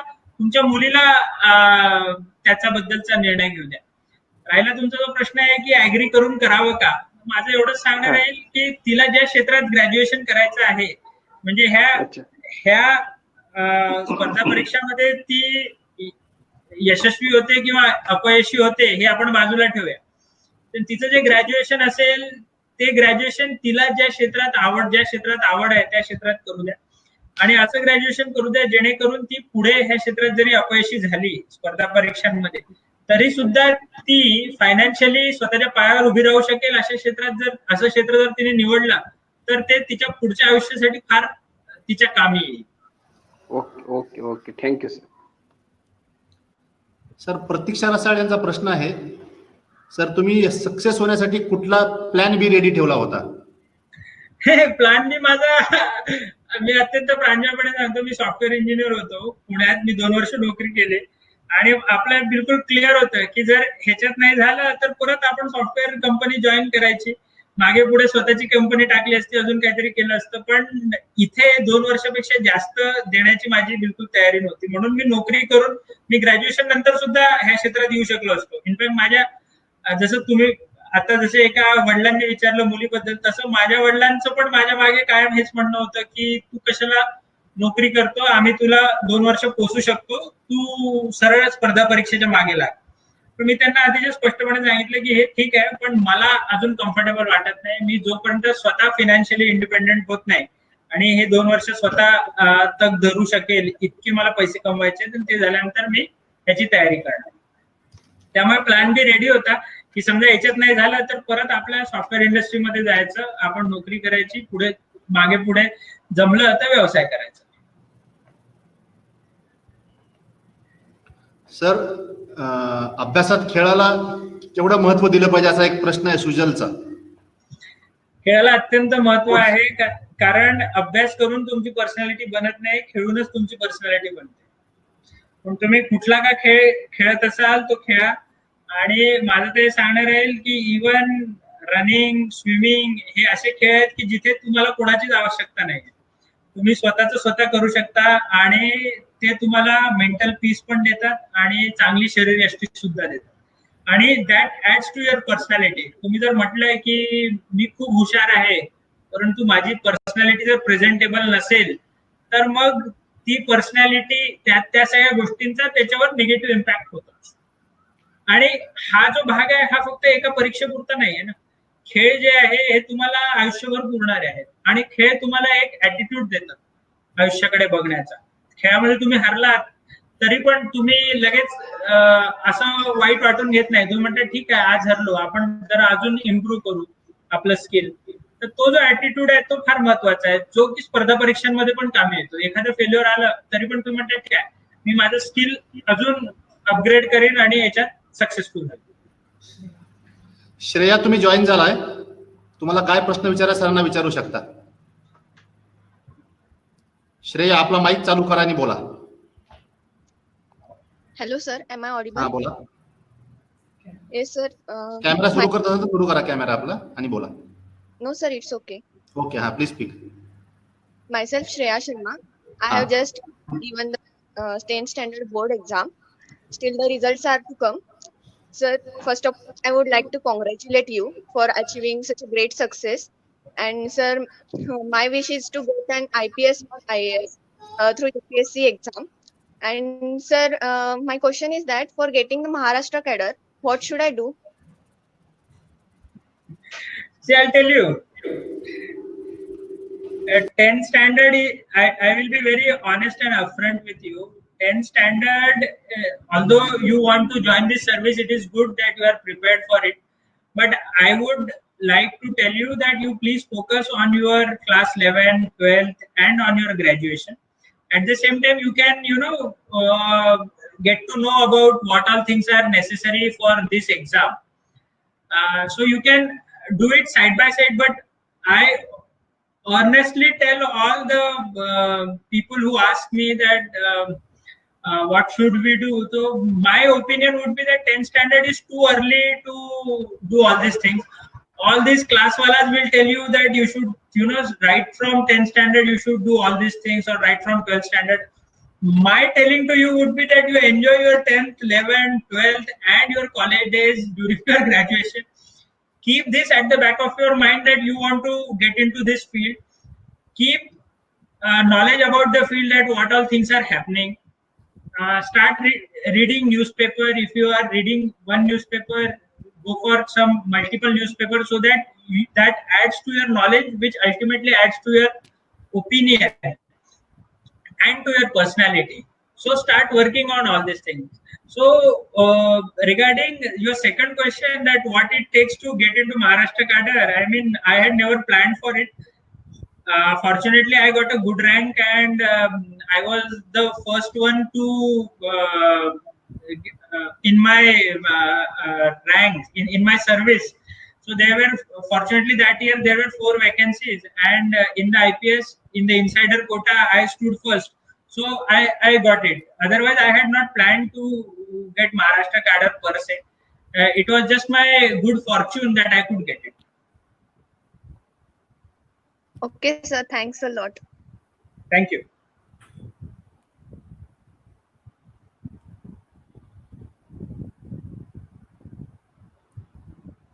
सर, माझा एक प्रश्न आहे, वैयक्तिक प्रश्न आहे माझा. गेले 8-9 वर्ष झालं आपण सर्व्हिस मध्ये आहात. एक अशी वेळ ज्या दिवशी पंकज देशमुख हे व्यक्तिमत्व टेस्ट केलं गेलं, अशी कुठली घटना आहे की ज्या दिवशी तुमचं स्वतःचं व्यक्तिमत्व टेस्ट केलं गेलं या कारकिर्दीमध्ये?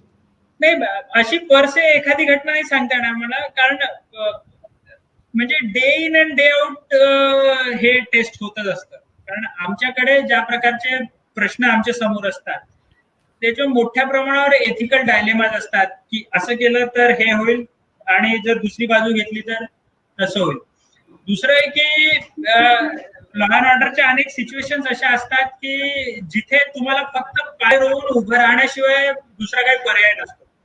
आता तुम्ही कालची जी घटना आहे युपीची ती जर बघितली, किंवा आपल्या इथे पण आपल्या स्टेटमध्ये मग नक्सल एरिया असेल किंवा इतरही एरिया असतील, की तिथे जे आहे ते तुमची पर्सनॅलिटी ही टेस्ट होतच असते, आणि तिथे फक्त एकच पर्याय असतो, तो म्हणजे पाय रोवून उभे राहणे आणि जे सत्य आहे, जे खरं आहे त्याच्या बाजूने आपण ठामपणे उभं राहणे. अनेकदा असं होतं की बरेचदा लोक तुम्हाला असे सल्ले देतात की हे सगळं करायची काय आवश्यकता होती, किंवा तुम्ही एखादा शॉर्टकट पण घेऊ शकले असता, परंतु ते फार तात्कालिक असतं, ते तेवढ्या वेळपुरतं असतं. ती तेवढी वेळ फक्त तुम्हाला तुमची चाचणी करत असते किंवा तुमची कसोटी घेत असते. ती वेळ जर निघून गेली, तुम्ही जर तिथे ठामपणे व्यवस्थित उभे राहिले, तर मला असं वाटतं की तुम्ही म्हणजे नंतर मागे वळून बघताना तुम्हाला एका प्रकारचं समाधान असतं. आणि मी तुम्हाला सांगू इच्छितो की असे प्रसंग म्हणजे माझ्या करिअरमध्ये तर ऑलमोस्ट डेली बेसिसवरच येत असतात. मग त्याच्या वेळेस तसं असेल तर मग काय करावं, तर त्याचं उत्तर सोपं आहे, that you should have a very strong sense of what is right and what is wrong, and you are duty bound to be on the right side, on the legally incorrect thing or on the unlawful thing. तुम्हाला जे legally correct आहे, जे खरं आहे त्याचीच बाजू घ्यावी लागते. तर बरेच जण म्हणतात की ते इम्प्रॅक्टिकल आहे, बरेचदा ते शक्य नसतं. ते बरेचदा शक्य नसतं असं जरी ह्यात जरी फार सत्य नसलं तरी तुम्ही जर लिगली करेक्ट आणि खऱ्या बाजूने उभं राहिलात तर बरेचदा ते शक्यही होतं. आणि मी तुम्हाला सांगू इच्छितो की अनेकदा असं असतं की तुमच्या आजूबाजूचे लोक तुम्ही काय स्टँड घेता ह्या स्टँडवर त्यांचं स्टँड अवलंबून असतं. तुम्ही जर चुकीचा स्टँड घेतला किंवा इनकरेक्ट स्टँड घेतला तर ते तसा सुद्धा स्टँड घेऊन तुमच्या पाठीशी उभे राहतीलच.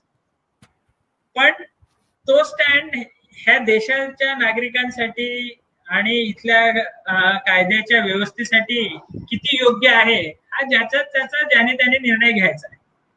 तर असे प्रसंग अनेकदा येत असतात. Okay, thank you sir. Thank you so much. It was me आपल्या सर्वांच्या वतीनं आपले खूप खूप आभार व्यक्त करतो. आपण मला माहिती आहे की पुणे पूर्ण शहराची जबाबदारी आपल्यावर आहे. आपण खूप बिझी आहात, व्यस्त आहात, तरी आपल्या या वेळात वेळ काढून आपण आज मुलांना जे मार्गदर्शन केलं त्याबद्दल मी आपले आभार व्यक्त करतो. व तसेच मयूर सरांना विनंती करतो की त्यांनी आपला माईक व्हिडिओ चालू करावा. 1-2 मिनिट सरांशी बोलून मग आपण सरांना रजा देऊ आणि आपलं सेशन चालू करू. सर, आपल्यासोबत आजचे दुसरे वक्ते मयूर सूर्यवंशी, सहाय्यक जिल्हाधिकारी पुरी ओडिसा, हे जॉईन झालेले आहेत. हे पुण्यात RSCOE जे JSPMचं कॉलेज आहे तिथून 2011ला पासआउट आहेत आणि 2018च्या बॅचचे IAS आहेत. सध्या पुरी येथे आपली सेवा बजावत आहेत. मी आपल्या सर्वांच्या वतीनं मयूर सूर्यवंशी सरांचं या वेबिनारमध्ये स्वागत करतो. धन्यवाद. आणि देशमुख सरांचे मी आभार व्यक्त करतो की आपण सर वेळात वेळ काढून या कार्यक्रमात आलात आणि या कार्यक्रमाची शोभा वाढवली. निश्चितच कोरोना संपल्यानंतर, लॉकडाऊन संपल्यानंतर आपली समोरासमोर भेट होईल. पुण्यात आल्यानंतर मी आपल्यास अवश्य भेटेल सर. आणि विकीचे पण मी आभार व्यक्त करतो की ज्याच्यामुळे हा योग घडून आला आणि हा कार्यक्रम इथे घडला आणि आपण आम्हाला उपलब्ध झाला. Thank you so much Giri sir, thank you so much. आणि मयूर, तुम्हाला तुमच्या ओरिसाच्या कारकिर्दीबद्दल शुभेच्छा. ठीक आहे, thank you, good day, bye. Thank you sir.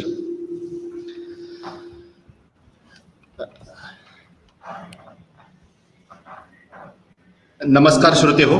आजच्या कार्यक्रमातील दुसरं सत्र आणि दुसऱ्या सत्राचे प्रमुख मार्गदर्शक सहाय्यक जिल्हाधिकारी पुरी मयूर सूर्यवंशी सर यांचं मी या वेबिनारमध्ये स्वागत करतो. आपल्या सर्वांच्या वतीनं सरांवर एवढी थोडी जबाबदारी असताना सुद्धा सर आज या कार्यक्रमासाठी आपल्याला उपलब्ध झाले, त्याबद्दल मी संस्थेच्या वतीनं व आपल्या सर्व प्रेक्षकांच्या वतीनं अगोदर आभार सरांचे व्यक्त करतो. आणि सरांचा थोडक्यात परिचय देऊन हा वेबिनार मी लगेच सुरू करतो. सर 2018च्या बॅचचे IAS आहेत. 4थ्या प्रयत्नात त्यांनी ही परीक्षा क्रॅक केली. धुळे जिल्ह्यातील कोथळ हे त्यांचं मूळ गाव. आणि शैक्षणिक बाबतीत बोलायचं झालं तर ते स्वतः एक मेकॅनिकल इंजिनियर आहेत. 373वी त्यांची रँक होती. आई वडील दोघंही शिक्षक. अशा एका सर्वसामान्य कुटुंबातून येऊन पुण्यासारख्या शहरामध्ये इंजिनिअरिंगचं शिक्षण घेत घेत प्रशासकीय सेवेमध्ये जायचं स्वप्न पाहिलं आणि ते स्वप्न प्रत्यक्षात 2018 साठी पूर्ण पण केलं. मी सर्वांच्या वतीनं आपल्या सरांचं मयूर सरांचं स्वागत करतो आणि सरांना विनंती करतो की आपण सरांना मार्गदर्शन करावे. मयूर सर. धन्यवाद या छोट्याशा आपल्या इंट्रोडक्शन बद्दल. माईक एक minute. Okay sir. Am I audible? Yes yes. धन्यवाद. आणि सर्वात आधी धन्यवाद घोडावत इन्स्टिट्यूटचे की त्यांनी मला संधी दिली सर्वांशी संवाद साधण्याची. याच्या आधी आपण पंकज देशमुख सरांना ऐकलं. त्यांचा अनुभव माझ्यापेक्षा नक्कीच खूप जास्त आहे. मी 2018 साली भारतीय प्रशासकीय सेवेत माझी निवड झाली. 1 वर्ष मस्तुरीचा माझा प्रशिक्षणाचा कालावधी पूर्ण करून मागचं 1 वर्ष मी ओडिसातल्या पुरी या ठिकाणी सहाय्यक जिल्हाधिकारी परिवीक्षाधीन अर्थात प्रोबेशन मी माझं पूर्ण केलं. आणि आता सध्या पुढच्या ट्रेनिंगसाठी मी घरी आहे. आणि सरांनी जे काही एक्सपिरियन्स शेअर केले त्यांच्या सर्व्हिस मधले, माझे जे एक्सपिरियन्स असणार आहेत ते मी माझ्या ट्रेनिंगच्या दरम्यान नेमकं काय शिकलो आणि थोडक्यात माझा जो काही प्रवास होता इंजिनिअरिंग पासून ते UPSC पर्यंतचा हा मी थोडक्यात आपल्या सर्वांशी शेअर करेन. आणि त्यानंतर काही प्रश्नांची उत्तरं सुद्धा मी देण्याचा प्रयत्न करेन. सर्वात आधी जर मला सुरुवात करायची असेल तर नेमकं स्पर्धा परीक्षा म्हणजे काय या प्रश्नाने मी सुरुवात करेन. कारण मी एक 7-8 प्रश्न समोर ठेवून त्या अनुषंगाने आजचं जे काही सत्र आहे त्याला माझ्या परीने मी उत्तर देण्याचा प्रयत्न करणार आहे. स्पर्धा परीक्षा म्हटलं की आणि त्यातल्या त्यात नागरी सेवा UPSC असेल MPSC असेल तर याकडे बघण्याचा दृष्टिकोन सर्वांचा खूप वेगळा असतो आणि खूप काही कठीण आहे किंवा खूप काही भव्य दिव्य आहे किंवा अचीव करण्यासाठी खूप कठीण अशा अनेक सगळ्या गोष्टी असतात. या प्रश्नांना मी माझ्या पद्धतीनं जे काही माझे अनुभव होते त्या पद्धतीने मी आपल्या सगळ्यांशी शेअर करेल. सगळ्यात महत्वाचं की या परीक्षेला सामोरं कसं जायचं किंवा या नेमकी परीक्षा कुणी द्यायची किंवा या परीक्षेतल्या नेमक्या क्वालिटीज काय आहेत. तर जो पहिला प्रश्न आहे की या परीक्षेला सामोरं कुणी जायचं तर आयोगाचा एक साधा फॉर्मॅट आहे की स्पर्धा परीक्षा कोण देऊ शकतं. कुठल्याही आर्ट्स कॉमर्स सायन्स या माध्यमातून शिक्षण घेतलेल्या व्यक्तीने अर्थात ग्रॅज्युएट व्यक्ती ही परीक्षा देऊ शकते. आणि मला असं वाटतं की तेवढाच जो आयोगाने दिलेला तुमचा शैक्षणिक क्वालिफिकेशनचा जो एक क्वालिफिकेशनसाठी जी एक टॅग दिलेली आहे त्या व्यतिरिक्त काहीच नाही लागत. याच्या व्यतिरिक्त तुम्ही कुठल्या बॅकग्राऊंड मधून आला आहात, तुम्ही शहरी बॅकग्राऊंड मधून आला आहात, तुम्ही ग्रामीण बॅकग्राऊंड मधून आला तर या गोष्टी खूप मॅटर नाही करत. हा पण सामोरी जाताना नेमकं काय असलं पाहिजे. तर सर्वात पहिला प्रश्न आहे की तुम्हाला हे आतून येतंय का. कारण स्पर्धा परीक्षा आणि त्यासोबत मिळणारं यश त्यानंतर होणारा गवगव या सगळ्या गोष्टीकडे बघून मला स्पर्धा परीक्षा द्यायची अशी अनेक लोक असतात आणि अनेक वेळा अपयश येण्याचं हेही एक कारण असतं की कुठेतरी प्रयत्न अपुरा पडतो. या उलट जर तुम्ही स्वतः ठरवलं की मला स्पर्धा परीक्षा द्यायची आणि एक उद्दिष्ट असलं पाहिजे की मला स्पर्धा परीक्षा का द्यायची, प्रत्येकाचा एक वेगळा मोटिव्ह असतो आणि त्या मोटिव्हवर आपण ठाम असणं अत्यंत आवश्यक आहे.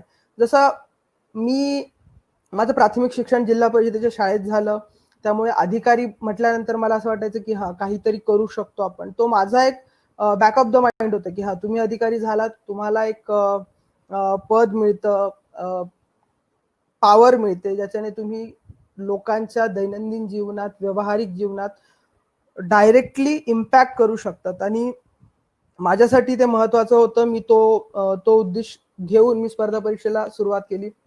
बरेच लोक असे असतात की त्यांना जॉब सिक्युरिटी म्हणून पण स्पर्धा परीक्षा द्यावी असं वाटतं. ऍब्सोल्युटली फाईन, त्यात काहीच गैर नाही.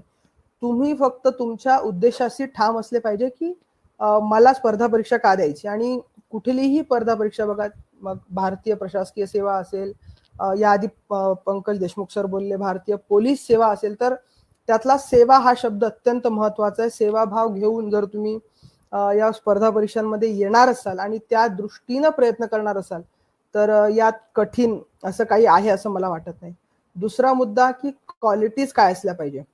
जर मी स्वतः चौथ्या प्रयत्नात मी युपीएससी क्लिअर केली आणि 4 प्रयत्नात मी यशाचे जे अनेक प्रोबॅबिलिटीज आणि परम्युटेशन कॉम्बिनेशन मी बघितलेत. मी असेही लोक बघितलेत जे पहिल्या प्रयत्नात प्रिलिम्स, मेन्स आणि इंटरव्ह्यू अशा सगळ्या स्टेज पूर्ण करून IAS IPS झालेले आहेत. असेही लोक बघितलेत की जे कंटिन्यू 3-4 वर्ष प्रिलिम्स क्लिअर करू शकले, मात्र मेन्स क्लिअर करू शकले नाही. काही लोकांनी मेन्स केली, इंटरव्ह्यू केली, परंतु फायनल लिस्टला येऊ शकले नाही. तर या सगळ्या गोष्टींचा, या परम्युटेशन कॉम्बिनेशनचा विचार बाजूला ठेवून स्पर्धा परीक्षांची तयारी आपल्याला सुरुवात करायची. आणि याच्यात क्वालिटीज काय लागतात, एक महत्वाचा जर मुद्दा सांगायचा झाला तर असे अनेक लोक आहेत की ज्यांचं 10वी-12वी ज्याला आपण म्हणतो की करिअरच्या दृष्टीने महत्वाचे 2 वर्ष, असे अनेक लोक आहेत की ज्यांचा 10वी-12वीचा स्कोअर प्रचंड चांगला होता. म्हणजे मेरिट लिस्टमध्ये आलेले असतील, राज्यात किंवा बोर्डात पहिले दुसरे आलेले लोक असतील, असेही लोक स्पर्धा परीक्षात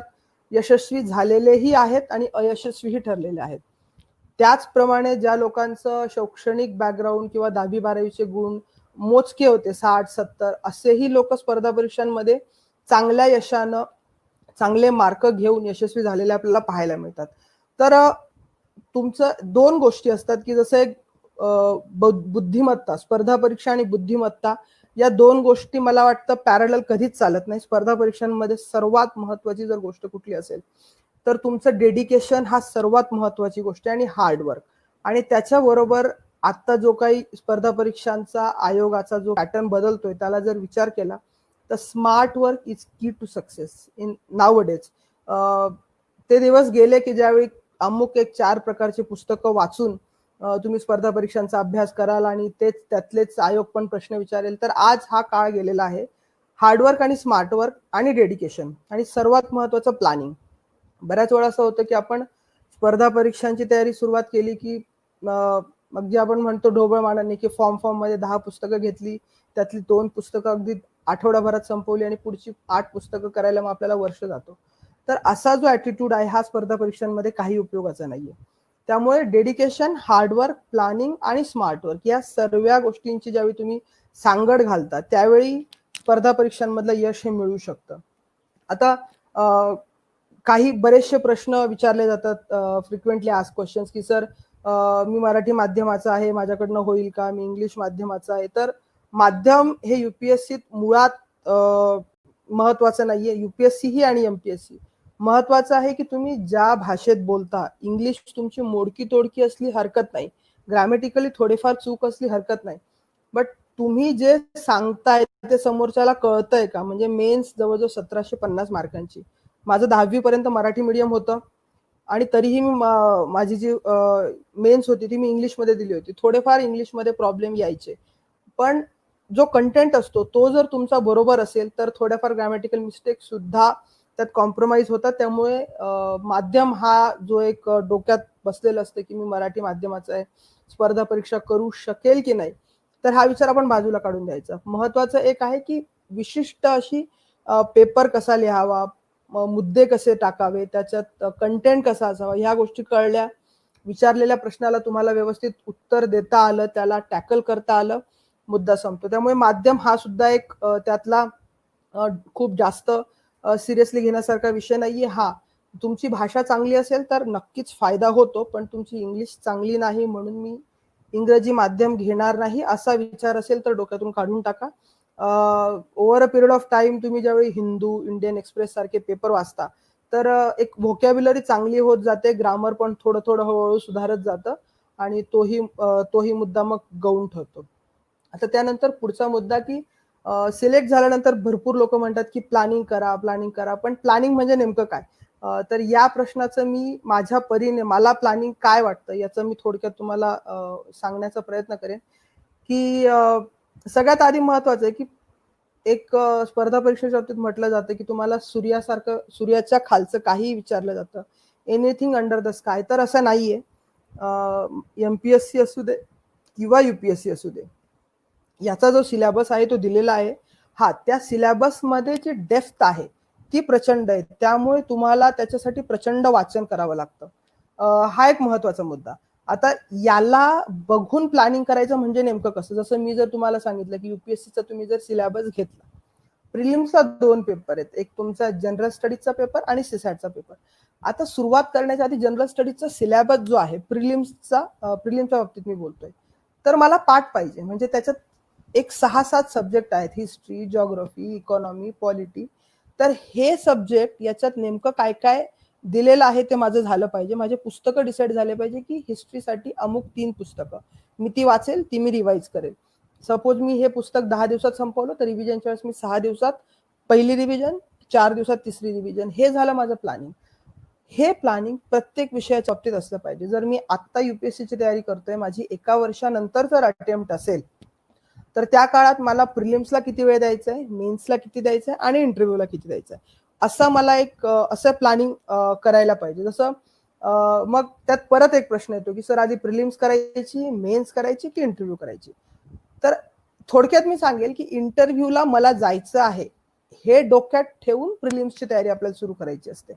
जसं इंटरव्ह्यूला विचारले जाणारे प्रश्न हे जनरल असतात की तुमच्या आजूबाजूला काय घटना घडतात, तर मग नेहमी डोक्यात हे पाहिजे की हा मला इंटरव्ह्यू पर्यंत पोहोचायचे. कारण UPSCचा जो प्रिलिम्स, मेन्स आणि इंटरव्ह्यू ह्या तिन्ही गोष्टी आयसोलेटेड नाहीयेत, त्या तिघी गोष्टी एकमेकांशी खूप कनेक्टेड आहेत. कधी कधी प्रिलिम्सला विचारलेले प्रश्न सुद्धा फॅक्च्युअल क्वेश्चन मधून इंटरव्ह्यूला विचारले जातात. प्रिलिम्सला 2 मार्काला असलेला एखादा क्वेश्चन हा तसाच्या तसा मेन्सला सुद्धा विचारला जाऊ शकतो, 15 मार्काला, 10 मार्काला. त्यामुळे तिघांचा अभ्यास डेडिकेटेड करायचा आहे. डेडिकेटेड आणि इंटिग्रेटेड करायचं आहे. मग इंटिग्रेटेड कसा करायचा? तर इंटिग्रेटेड असा करायचा की कुठलाही एक सब्जेक्टची आपली लिस्ट बनवायची की 1, 2, 3, 4. मग त्या सब्जेक्टमध्ये सब सब्जेक्ट पण असतात. जसं जर तुम्ही विचार केला, थोडक्यात बोलायचं झालं हिस्ट्री, तर हिस्ट्रीमध्ये सब स्ट्रीम्स आहेत. तुमचा एन्शियंट हिस्ट्री आहे, मिडिवल आहे, मॉडर्न आहे आणि आर्ट अँड कल्चर आहे. मग हिस्ट्री हा एक सब्जेक्ट झाला, त्याच्यात तुमचे 4 सबस्ट्रीम झाले. मग पूर्ण तुम्ही प्रत्येक सबस्ट्रीमला सपोज 4-4 दिवस दिले तर हिस्ट्रीसाठी झाले 16 दिवस. असं प्रत्येक विषयाचं प्लॅनिंग करायचं आणि प्लॅनिंग करताना ते प्लॅनिंग चुकलं नाही पाहिजे. आणि बरेच जण प्लॅनिंग करताना 2 गोष्टी असतात. काही लोक पुस्तकाची पानं टार्गेट करतात की माझी दिवसात 50 पानं झाली पाहिजे किंवा 100 पानं झाली पाहिजे. काही लोकांचं उलट असतं. काही लोकांचं असं असतं की मी जर आज अभ्यास सुरू केला तर मला अमुक 3 टॉपिक संपवायचे.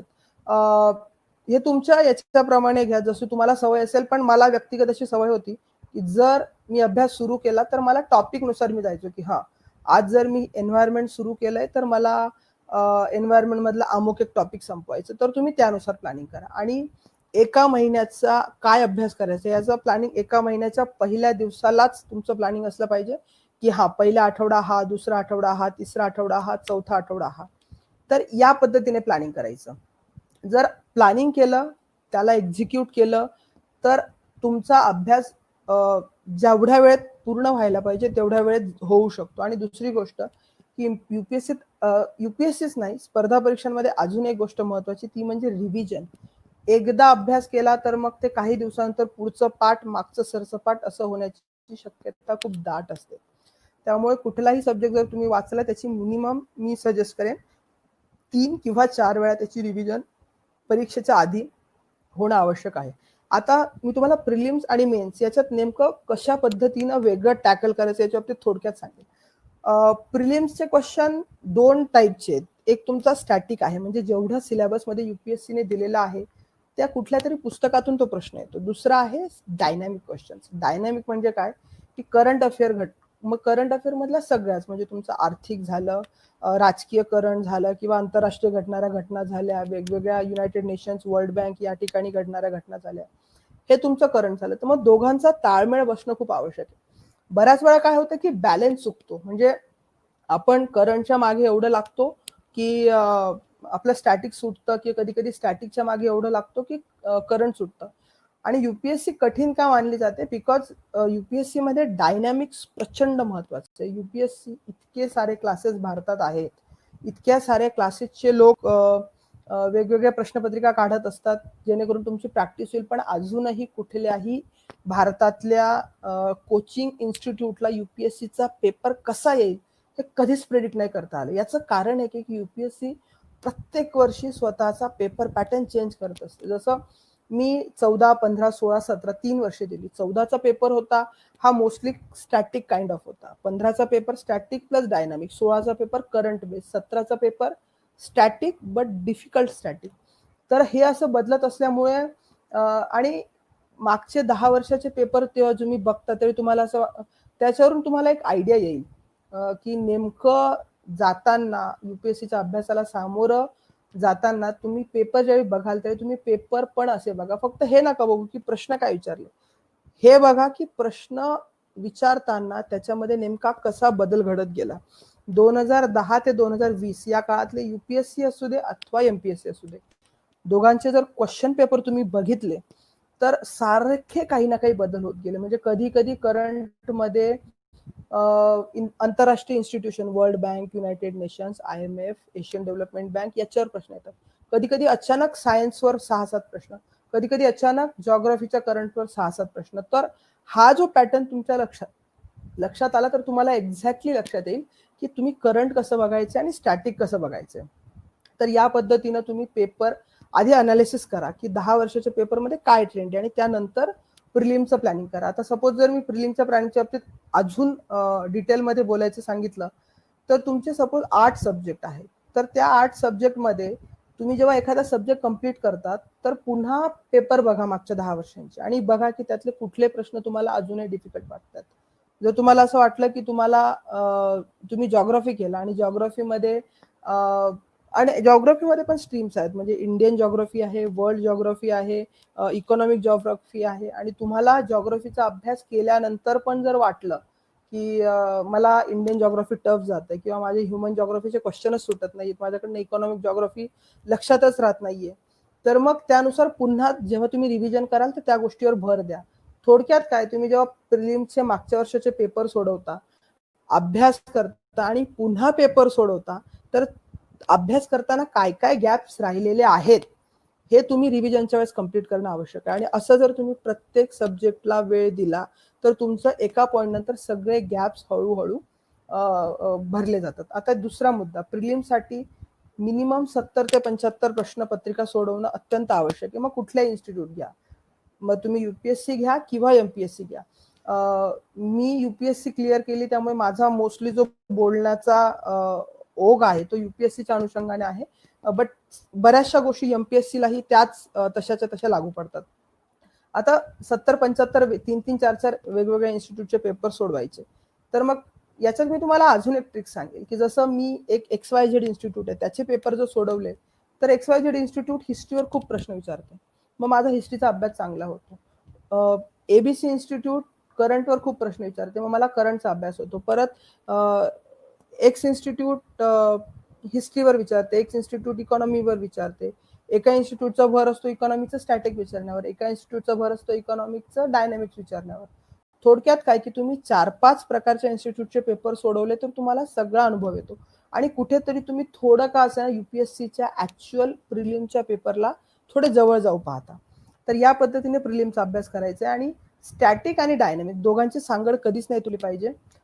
मी खूप जास्त बेसिक नाही सांगितलं की कुठला पेपर वाचावा, कुठली पुस्तकं वाचावी, कारण आपल्याकडे तेवढा वेळ नाही, एका तासात मला बऱ्याचशा प्रश्नांची उत्तरं द्यायची होती. तरी मी थोडक्यात एक जाता जाता सांगेन की हिंदू किंवा इंडियन एक्सप्रेस दोघांपैकी एक पेपर घ्या, तो व्यवस्थित वाचा. आणि बुकलिस्ट जर असेल तर मी पण माझी बुकलिस्ट माझ्या फेसबुक पेजवर शेअर केली आहे आणि मागच्या वर्षी झालेल्या बऱ्याच UPSCच्या टॉपर्सने पण आपली बुकलिस्ट शेअर केलेली. तर ही तुम्ही एकदा बघा आणि तुम्हाला एक लक्षात येईल की मॅक्सिमम लोकांची बुकलिस्ट ही सारखी असते. 80% पुस्तकं हे सारखी असतात, फक्त 20% पुस्तकं वेगवेगळी असतात. तर ती एकदा बघा, क्वेश्चन पेपर बघा आणि त्यानंतर प्रिलिम्सचा अभ्यास करा. मेन्ससाठी तसंच. जसं मेन्सच्या बाबतीत मी थोडक्यात सांगेल की मेन्सला तुम्हाला एसेचा पेपर आहे, GS 1, 2, 3, 4 आहे आणि ऑप्शनलचा पेपर आहे. तर ट्रेंड्स आधी बघायचे की एसे मध्ये मला आता याच्यात पण एक डेडिकेटेड एफर्ट्स देणं प्रचंड महत्वाचं आहे. की बऱ्याच वेळा असं होतं, एक माझ्याकडनं एक चूक झाली माझ्या पहिल्या मेन्सला. मला असं वाटायचं की मी एसे चांगले लिहितो, बट मला वाटतो मी चांगले लिहितो, बट नेमकं आयोगाला काय एक्सपेक्टेड आहे ते पण बघणं प्रचंड आवश्यक आहे. आणि पहिल्या वेळेस मला एसेला प्रचंड कमी मार्क्स आले, ज्यावेळी लोकांना ॲव्हरेज 130 होते, मला फक्त 80 मार्क्स आले. म्हणजे मी ॲव्हरेजच्या 50 मार्क मागे फक्त एसेत होतो. मग मला लक्षात आलं की अरे नाही, एसे सुद्धा डेडिकेटेडली पूर्ण करायची गोष्ट आहे. मग मी पुढच्या वेळेस एसेत प्रयत्न केला. तर जेव्हा तुम्ही UPSCच्या मेन्सला जातात तर मग एसेसाठी काय हवंय, GS 1 साठी काय हवंय, GS 2 साठी, 3 साठी, 4 साठी आणि ऑप्शनलसाठी. तर प्रत्येक सब्जेक्टची अशी एक डिमांड आहे की तुम्ही ज्या पद्धतीनं ऑप्शनलचा अभ्यास करू शकता त्या पद्धतीनं तुम्ही GSचा अभ्यास नाही करू शकत. कारण असं आहे की GS मधले बरेचसे क्वेश्चन हे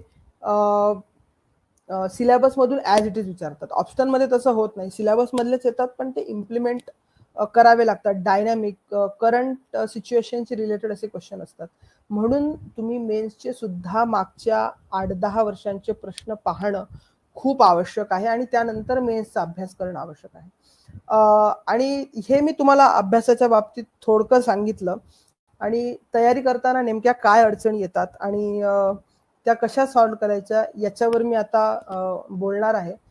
सिलेबस कळला, प्रश्नपत्रिका कळल्या, पेपर कसा टॅकल करायचा आहे हे कळलं तर अभ्यासात तर मदत होते. बट सर्वात महत्वाचा मुद्दा हा राहतो की तयारी करताना कुठल्या अडचणी येतात. पहिली गोष्ट असते की स्ट्रेस. एकतर ही कॉम्पिटिशन आहे, कॉम्पिटिशनमध्ये तुम्हाला प्रचंड स्ट्रेस येणार आहे. इथे एक एक मार्क महत्वाचा आहे आणि बऱ्याच वेळा खूप प्लॅनिंग करून, खूप अभ्यास करून पण यश मिळत नाही. अपयश आलं तर ते पचवताही आलं पाहिजे. आलेलं अपयश घेऊन पुन्हा नव्याने आपल्याला नव्या जोमानात आपल्याला त्याची तयारी करता आली पाहिजे. जसं मी पहिल्या 2 वेळेस माझी प्रिलिम्स फेल होती, पण पहिल्या वेळेस जेव्हा प्रिलिम्स फेल झाली त्यावेळी कट ऑफ आणि माझे मार्क याच्यात जवळजवळ 35 मार्काचा फरक होता. दुसऱ्यांदा ज्यावेळी माझी प्रिलिम्स फेल झाली त्यावेळी माझा कट ऑफ 107ला त्यावेळी कट ऑफ होता आणि मला 103 की 104 मार्क्स होते.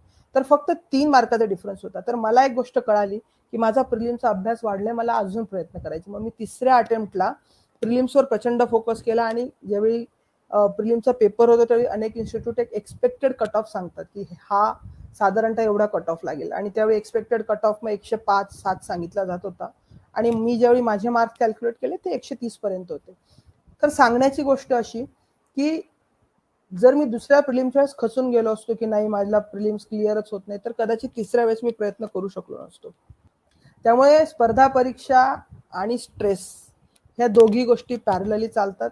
तुम्ही स्पर्धा परीक्षांची तयारी करण्याच्या आधीच ठरवून घ्या की प्रचंड स्ट्रेस येणार आहे, टेन्शन येणार आहे. कधी कधी असं वाटतं की अरे माझ्यासोबतचे मित्र इंजिनिअरिंग झालेले किंवा मेडिकल झालेले कुठेतरी जॉबला लागले, त्यानंतर ते लोक आज लाईफमध्ये पुढे जातात आणि माझं लाईफ तर एकदम थांबून गेले. अशा सगळ्या गोष्टी सुद्धा फेस कराव्या लागू शकतात.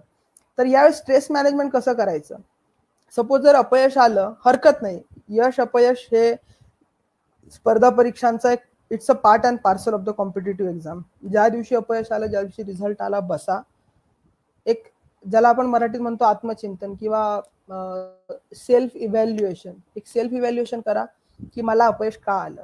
तुम्ही जर त्याच्यावर 1 दिवस 2 दिवस 3 दिवस विचार केला तर तुम्हाला नक्की कळतं की तुमचं नेमकं कुठे चुकलंय. त्याला विचार करा. आणि 2 गोष्टी महत्वाच्या आहेत. एक तर एकदा झालेली चूक कधीच परत नाही करायची आणि दुसरी गोष्ट नवीन चुका नाही करायच्या. मी एक अधिक डिटेलमध्ये याविषयी सांगेल. फॉर एक्झाम्पल ज्यावेळी मी तिसरी प्रिलिम्स पहिल्यांदा मी मेन्स दिली त्यावेळी मला एसएला प्रचंड कमी मार्क्स होते, बट जीएसला आणि ऑप्शनला चांगले मार्क्स होते. पुढच्या वेळी जेव्हा मी तयारीला सुरुवात केली की मी एक खात्री केली, मी एक गोष्ट स्वतःशी ठरवून घेतली की मला एसएला मिनिमम 50 ते 60 मार्क वाढवायचे आहेत आणि त्याच वेळी जीएस आणि ऑप्शनल मधले मार्क्स कमी नाही होऊ द्यायचे. नाहीतर असं होतं की एसए मध्ये वाढायला 60ही वाढतील पण मग तुमचे ऑप्शनलचे कमी होतील. थोडक्यात काय की एकदा झालेली चूक परत नाही करायची, पहिली गोष्ट. आणि दुसरी गोष्ट म्हणजे नव्या चुका अवॉइड करायच्या. याचा जर बॅलन्स असला तर तुमचं जे ग्रॅज्युअल प्रोग्रेशन असतं ते होत जातं. मग तुमच्या सराव चाचण्यांमध्ये पण जर हाच फंडा असला पाहिजे. सपोज माझी पुढच्या वर्षी मे मध्ये युपीएससी आहे आणि मी जुलै पासून सराव चाचण्यांना सुरुवात केली तर जुलै तो पुढचा एप्रिल या 9-10 महिन्यांच्या कालावधीत सातत्याने चुकांवर काम करायचं आणि नव्या चुका होऊ देणं अवॉइड करायचं.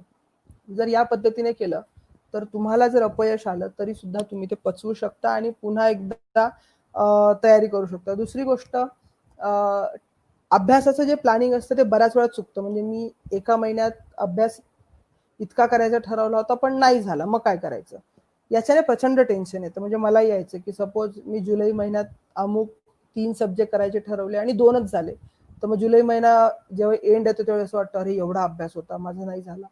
तर ते होतं. After all human is a machine. कधी कधी तुम्ही जेवढं ठरवलं ते होईलच याची काही खात्री नाही. ज्यावेळी कंटाळा आला की आता मला अभ्यासाचाच कंटाळा आलाय, सरळ एका दिवसाचा पॉज घ्या. तुम्हाला जर काही तुमच्या आवडीनिवडी असतील, काही लोकांना म्युझिक ऐकायला आवडतं, काही लोकांना मूव्ही पाहायला आवडतं, काही लोकांना स्पोर्ट्स आवडतात, एक दिवस बिनधास्त आपलं ज्या तुमच्या आवडी असतील त्या करून घ्या आणि परत अभ्यासाला लागा. कारण एक लक्षात ठेवा की वर्षभर मला अभ्यास करायचा आहे आणि वर्षभर मी सेम इफिशियन्सीने अभ्यास करेल, इट्स ह्युमनली इम्पॉसिबल. असं कधीच नाही होत. कदाचित 8 दिवस प्रचंड चांगला अभ्यास होतो, 8 दिवस 12 तास होतो, पुढच्या 8 दिवस कदाचित तो 10 तास होईल, त्याच्या पुढच्या 8 दिवस तो 6 तासही होईल, हरकत नाही. कारण एक मेंटल स्ट्रेस येतो आणि मेंटल फटीग पण येतो, तर ते सुद्धा आपल्याला बॅलन्स करायचं असतं. त्यामुळे जर आपला ठरवलेल्या पद्धतीने अभ्यास करायचा पूर्ण प्रयत्न करायचा, पण जर त्याच्यात थोडंफार इकडे तिकडे झालं तर त्याचं टेन्शन घ्यायचं नाही. कारण लक्षात ठेवा स्पर्धा परीक्षांना एक क्वालिटी महत्वाची की तुम्ही सगळ्या गोष्टी जशा ठरवल्या तशा कधीच नाही होणार. म्हणजे मी जर ठरवलं की मला अमुक एका दिवसात एवढा सिलेबस केला तर तो होईलच याची खात्री फक्त 90%, 10% त्याच्यात प्लस मायनस राहतो. मला वाटतं की मला इतक्या दिवसात एवढा अभ्यास करायचा आहे, तेवढा नाही झाला. आणि असं बऱ्याच वेळा म्हणजे माझंही व्हायचं. कदाचित जर मी एका महिन्यात ठरवलं की 4 पुस्तकं संपवायची तर 3च संपतील, हरकत नाही, पुढच्या महिन्यात स्पीड वाढवा, पण सातत्य नाही सोडायचं. नाहीतर बऱ्याच वेळा काय होतं की माझा अभ्यास चालू असतो, मला 4 पुस्तकं करायची असतात, माझी 3च होतात आणि पुढचा महिना मग मी माझं एक पुस्तक का नाही झालं याचा विचार करण्यात घालवतो आणि पुढच्या महिन्याचा परत वेळ वाया घालवतो. तर स्पर्धा परीक्षांमध्ये ही गोष्ट प्रचंड महत्वाची, जो गया सो गया. जर माझा अभ्यास अमुक एका वेळेस नाही झाला, तुम्ही तो वेळ परत नाही आणू शकत, तुम्हाला फक्त पुढे जायचंय. आणि ही गोष्ट जर लक्षात ठेवली, कारण एक लक्षात ठेवा स्ट्रेस असाच वाढत जातो की सपोज तुम्ही काहीतरी प्लॅन केलंय, त्याच्यात कुठेतरी प्रॉब्लेम आला तर मग तो स्ट्रेस आपण घेतो की अरे मला एवढा अभ्यास करायचा होता, नाही झाला, होतं, दॅट हॅपन्स, माझी तब्येत बिघडली किंवा मला आणखी काहीतरी झालं. सो जर तुम्ही स्ट्रेस मिनिमाइज करत गेला तर तुमची इफिशियन्सी वाढत जाईल. त्यामुळे जो वेळ गेला तो का गेला याचा विचार करण्यापेक्षा जो आहे वेळ त्या वेळेशी कॉम्प्रोमाइज करायला शिका आणि त्याच्यात अभ्यास करायला शिका. जर हे केलं तर याच्याने स्ट्रेस मॅनेजमेंट बरंच तुम्हाला करता येईल. तर हे झालं काही ड्युरिंग तयारीतल्या अडचणी. आणि माझं असं होतं की माझे आई वडील दोघं शिक्षक होते, त्यामुळे फिनान्शियली आय एम स्टेबल, आर्थिकदृष्ट्या कधी प्रॉब्लेम नाही आला. पण अनेक लोकांच्या आर्थिक अडचणी असतात, त्याही अडचणी येतात. तर त्या अडचणी आणि अभ्यास, कारण माझ्यासोबत मी असे अनेक लोक बघितले की ज्यांना क्लासेसची फी भरायलाही पैसे नव्हते, तो अशा पण अडचणी असतात. अशा अडचणींना उत्तर देतच स्पर्धा परीक्षांचा अभ्यास आपल्याला पुढे करायचा असतो. त्याच्यानंतर पुढचा महत्वाचा मुद्दा की स्पर्धा परीक्षा आणि प्लॅन बी. मी स्पर्धा परीक्षांची तयारी करतोय आणि जर नाहीच झालं तर प्लॅन बी तयार ठेवावा का? तर मी म्हणेन की प्लॅन बी तुमचा तयार असला पाहिजे. मी मेकॅनिकल इंजिनियर आहे, तर मी असं ठरवलं नव्हतं की मला युपीएससी नाही झाली तर काय करायचं, बट हा जर नाहीच झालं तर आपण काहीतरी प्लॅन बी ठेवू. जेव्हा मला 3ऱ्या अटेम्प्टला पॉलिटिकल सायन्सला खूप चांगले मार्क्स मिळाले त्यावेळी मला एक खात्री पटली की जरी माझं UPSC नाही झालं तरी मी पॉलिटिकल सायन्समध्ये पोस्ट ग्रॅज्युएशन करून PhD करून मी तिकडे टर्न होऊ शकतो. तर तुम्ही पण हा प्लॅन बी तयार ठेवा स्पर्धा परीक्षांची तयारी करण्याच्या आधी. याचा फायदा होतो. आणि प्लॅन बी का तयार ठेवायचा, कारण एक लक्षात ठेवा, IASच्या जागा 180 आहेत, IPSच्या 150 आहेत, आणि साधारणतः सगळीच जर ऍडव्हर्टाइजमेंट बघितली तर ती मॅक्सिमम 900 पर्यंत जाते. फॉर्म भरणाऱ्यांची संख्या 9 लाख आहे, ऍक्च्युअल पेपर देण्याची संख्या 6 लाख आहे, आणि सिरियसली 2.5 ते 3 लाख लोक तयारी करतात. 3 लाख लोकांमधल्या तुम्हाला 900 लोकांमध्ये यायचे. त्यामुळे तो प्रपोर्शन जर तुम्ही बघितला, पण नॉट 1 असा तो प्रपोर्शन आहे. त्यामुळे प्लॅन बी कधी तयार ठेवा. ऍट द सेम टाइम तुम्ही जेव्हा प्रिपरेशनला सुरुवात करता, पहिला मिनिमम 2 वर्ष तुमच्या प्लॅन बी कडे ढुंकून पण बघू नका. जर मी मेकॅनिकल इंजिनियर आहे आणि मी ठरवलंय की माझं नाहीच काही झालं तर मी अमुक एक कोर्स करून परत इंडस्ट्रीत जाईल, फाईन, तुमचा प्लॅन बी तयार आहे. पण पहिले 2 वर्ष त्या प्लॅन बी कडे बघायचं पण नाही, कारण तुम्ही तयारी करताना जर प्लॅन बी तुमच्या डोक्यात असला तर मग त्याच्याने प्रिपरेशनवर तोटा होतो की चला नाही झालं तर मी प्लॅन बी कडे वळेल. प्लॅन बी तयार ठेवा, बट त्याच्यावर तुम्ही रिलाय राहू नका. असं जर केलं तर तुमचा एक सिक्युअर ऑप्शन पण राहतो आणि तयारी पण तुमची व्यवस्थित होऊ शकते. आणि स्पर्धा परीक्षा अधिकाऱ्यांची असणारी आव्हाने आणि संधी. आता यातल्या आव्हान आणि संधींविषयी मी बोलेल. खरं तर माझं सर्व्हिस जॉईन करून 2 वर्ष झाले आहेत. माझा प्रशिक्षणाचा 1 वर्ष पूर्ण झाला.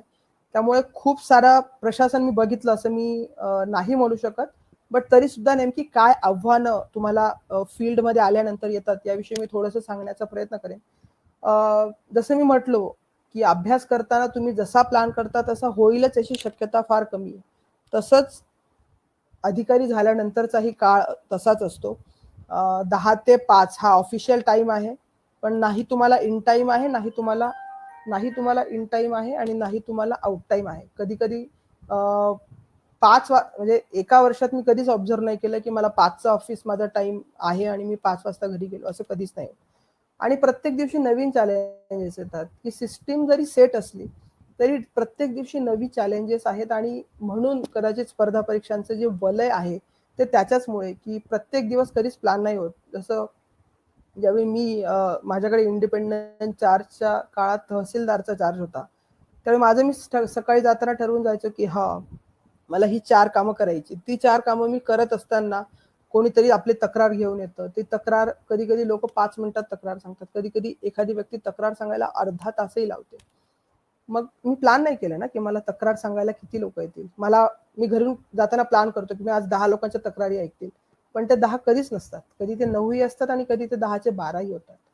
तर हे जे अनप्लॅन्ड आहे, हे जरी तुम्ही UPSCचा अभ्यास प्लॅन करत असलात तरी पुढचं करिअर हे कधीच प्लॅन नसतं. तुमचा दिवस कधीच प्लॅन नसतो. आणि तेच खरं चॅलेंज आणि तेच खरं मेटल आहे स्पर्धा परीक्षांचं आणि अधिकारी म्हणून, की कुठलीच परिस्थिती माहीत नसते. जसं माझ्याकडे BDO ब्लॉक डेव्हलपमेंट ऑफिसरचा चार्ज होता. मी एखाद्या गावी जायचो रुरल हाऊसिंगचं कन्स्ट्रक्शन बघायला. मला फक्त एक घर बघायचं असायचं, बघता बघता 10 वेगवेगळी घरं दिसायची. मग मी प्रश्न विचारायचे की अरे हे काम का नाही झालं, ते काम का नाही झालं. So it's all about excitement की मला काय करायचंय, आणि याच गोष्टी तुम्हाला इन्स्पायर करत जातात. जसं मी जगन्नाथपुरीला होतो, टुरिस्ट प्लेस आहे, तिथे आव्हानं फार वेगवेगळी आहेत. जसं ओडिसा हे सायक्लॉन प्रोन स्टेट आहे. मी मागच्या 1 वर्षात 2 सायक्लॉन बघितली. आणि प्लॅन नसतं की कुठल्याही गव्हर्नमेंटला वाटतं की कुठलंही नॅशनल डिझास्टर येऊ नये. ज्यावेळी सायक्लॉन आम्फन आलं त्यावेळी त्याच्या 4 दिवस आधी आम्हाला कळलं की आता सायक्लॉन येतंय. मग त्याचं प्लॅनिंग, त्याचे दिवस रात्र मीटिंग, जिथे कळतं की या ठिकाणी लँडफॉल होऊ शकतो, मग तिथल्या लोकांना मूव्ह करणं, त्यांची जेवणाची व्यवस्था करणं, किंवा त्या लोकांना काय हवं नको ते बघणं, आणि सायक्लोनच्या आदल्या दिवशी अगदी रात्री 1 वाजेपर्यंत कंटिन्यू वॉच करत राहणं की सायक्लोन कुठे आलं, कुठे पोहोचलं. तर या सगळ्या अशा अनप्लॅन गोष्टींनी एका सिव्हिल सर्वंटचं लाईफ भरलेलं असतं. आणि तेच खरं चॅलेंज मागच्या 1 वर्षात मी बघितलं. बाकी अनेक प्रश्न विचारले जातात की इंटरफेरन्स, आणि या प्रश्नांची उत्तरं मी आता नाही देऊ शकत कारण मी जस्ट माझं प्रोबेशन कम्प्लीट केलं आहे. आणि संधी आणि आव्हानं खूप आहेत. तर UPSCतून तुम्ही IAS झालात तर बिईंग अन IAS ऑफिसर खूप साऱ्या तुमच्या स्टेटमध्ये 8-9 वर्ष तुम्ही कलेक्टर असाल किंवा इतर कुठल्या पदांवर काम करता, तुम्ही दिल्लीला जाऊन काम करू शकता, तुम्ही तुमच्या ज्या मूळ राज्यातले आहात त्या राज्यात पण येऊन तुम्ही 6-7 वर्ष काम करू शकतात. असा एक डायव्हर्स एक्सपिरियन्स तुम्हाला येत असतो. आणि बिईंग एन IAS ऑफिसर, माझ्या स्ट्रीम बद्दल मी बोलेल, ज्यावेळी माझे 10 वर्ष कंप्लीट होतात सर्व्हिसचे, फील्ड पोस्ट संपते, त्यावेळी मला माहित नसतं की मला कुठल्या ठिकाणी मिळेल. कदाचित मी आज एज्युकेशन डिपार्टमेंटमध्ये काम करत असेल तर कदाचित उद्या मी ॲग्रिकल्चरमध्ये जाईल, परवा हेल्थमध्ये जाईल, त्याच्या पुढच्या दिवशी मी इंडस्ट्रीमध्ये जाईल. तर जो डायव्हर्स ऑफ ऑपॉर्च्युनिटीज आहेत being an IAS, even state सर्व्हिसेसमध्ये तुम्ही जर डेप्युटी कलेक्टर रँकला सिलेक्ट झालात तर तुम्ही जर आज कदाचित डेप्युटी कलेक्टर असाल तर तुम्ही उद्या कदाचित एखाद्या कॉर्पोरेशनमध्ये director, joint director, executive director म्हणून काम करू शकता. तर असा जो डायव्हर्स ऑफ ओपिनियन आहे खूप आहे. आणि यामुळे कदाचित आजही स्पर्धा परीक्षांचं वलय किंवा अधिकारी क्षेत्राचं वलय असेल तर ते त्यामुळेच टिकून राहिलेलं आहे. अशा काही गोष्टी आहेत जे मी माझ्या परीने सांगण्याचा प्रयत्न केला. आणि यानंतर मी विनंती करेन की काही जर प्रश्न असतील तर आपण ते घेऊयात उरलेल्या वेळात.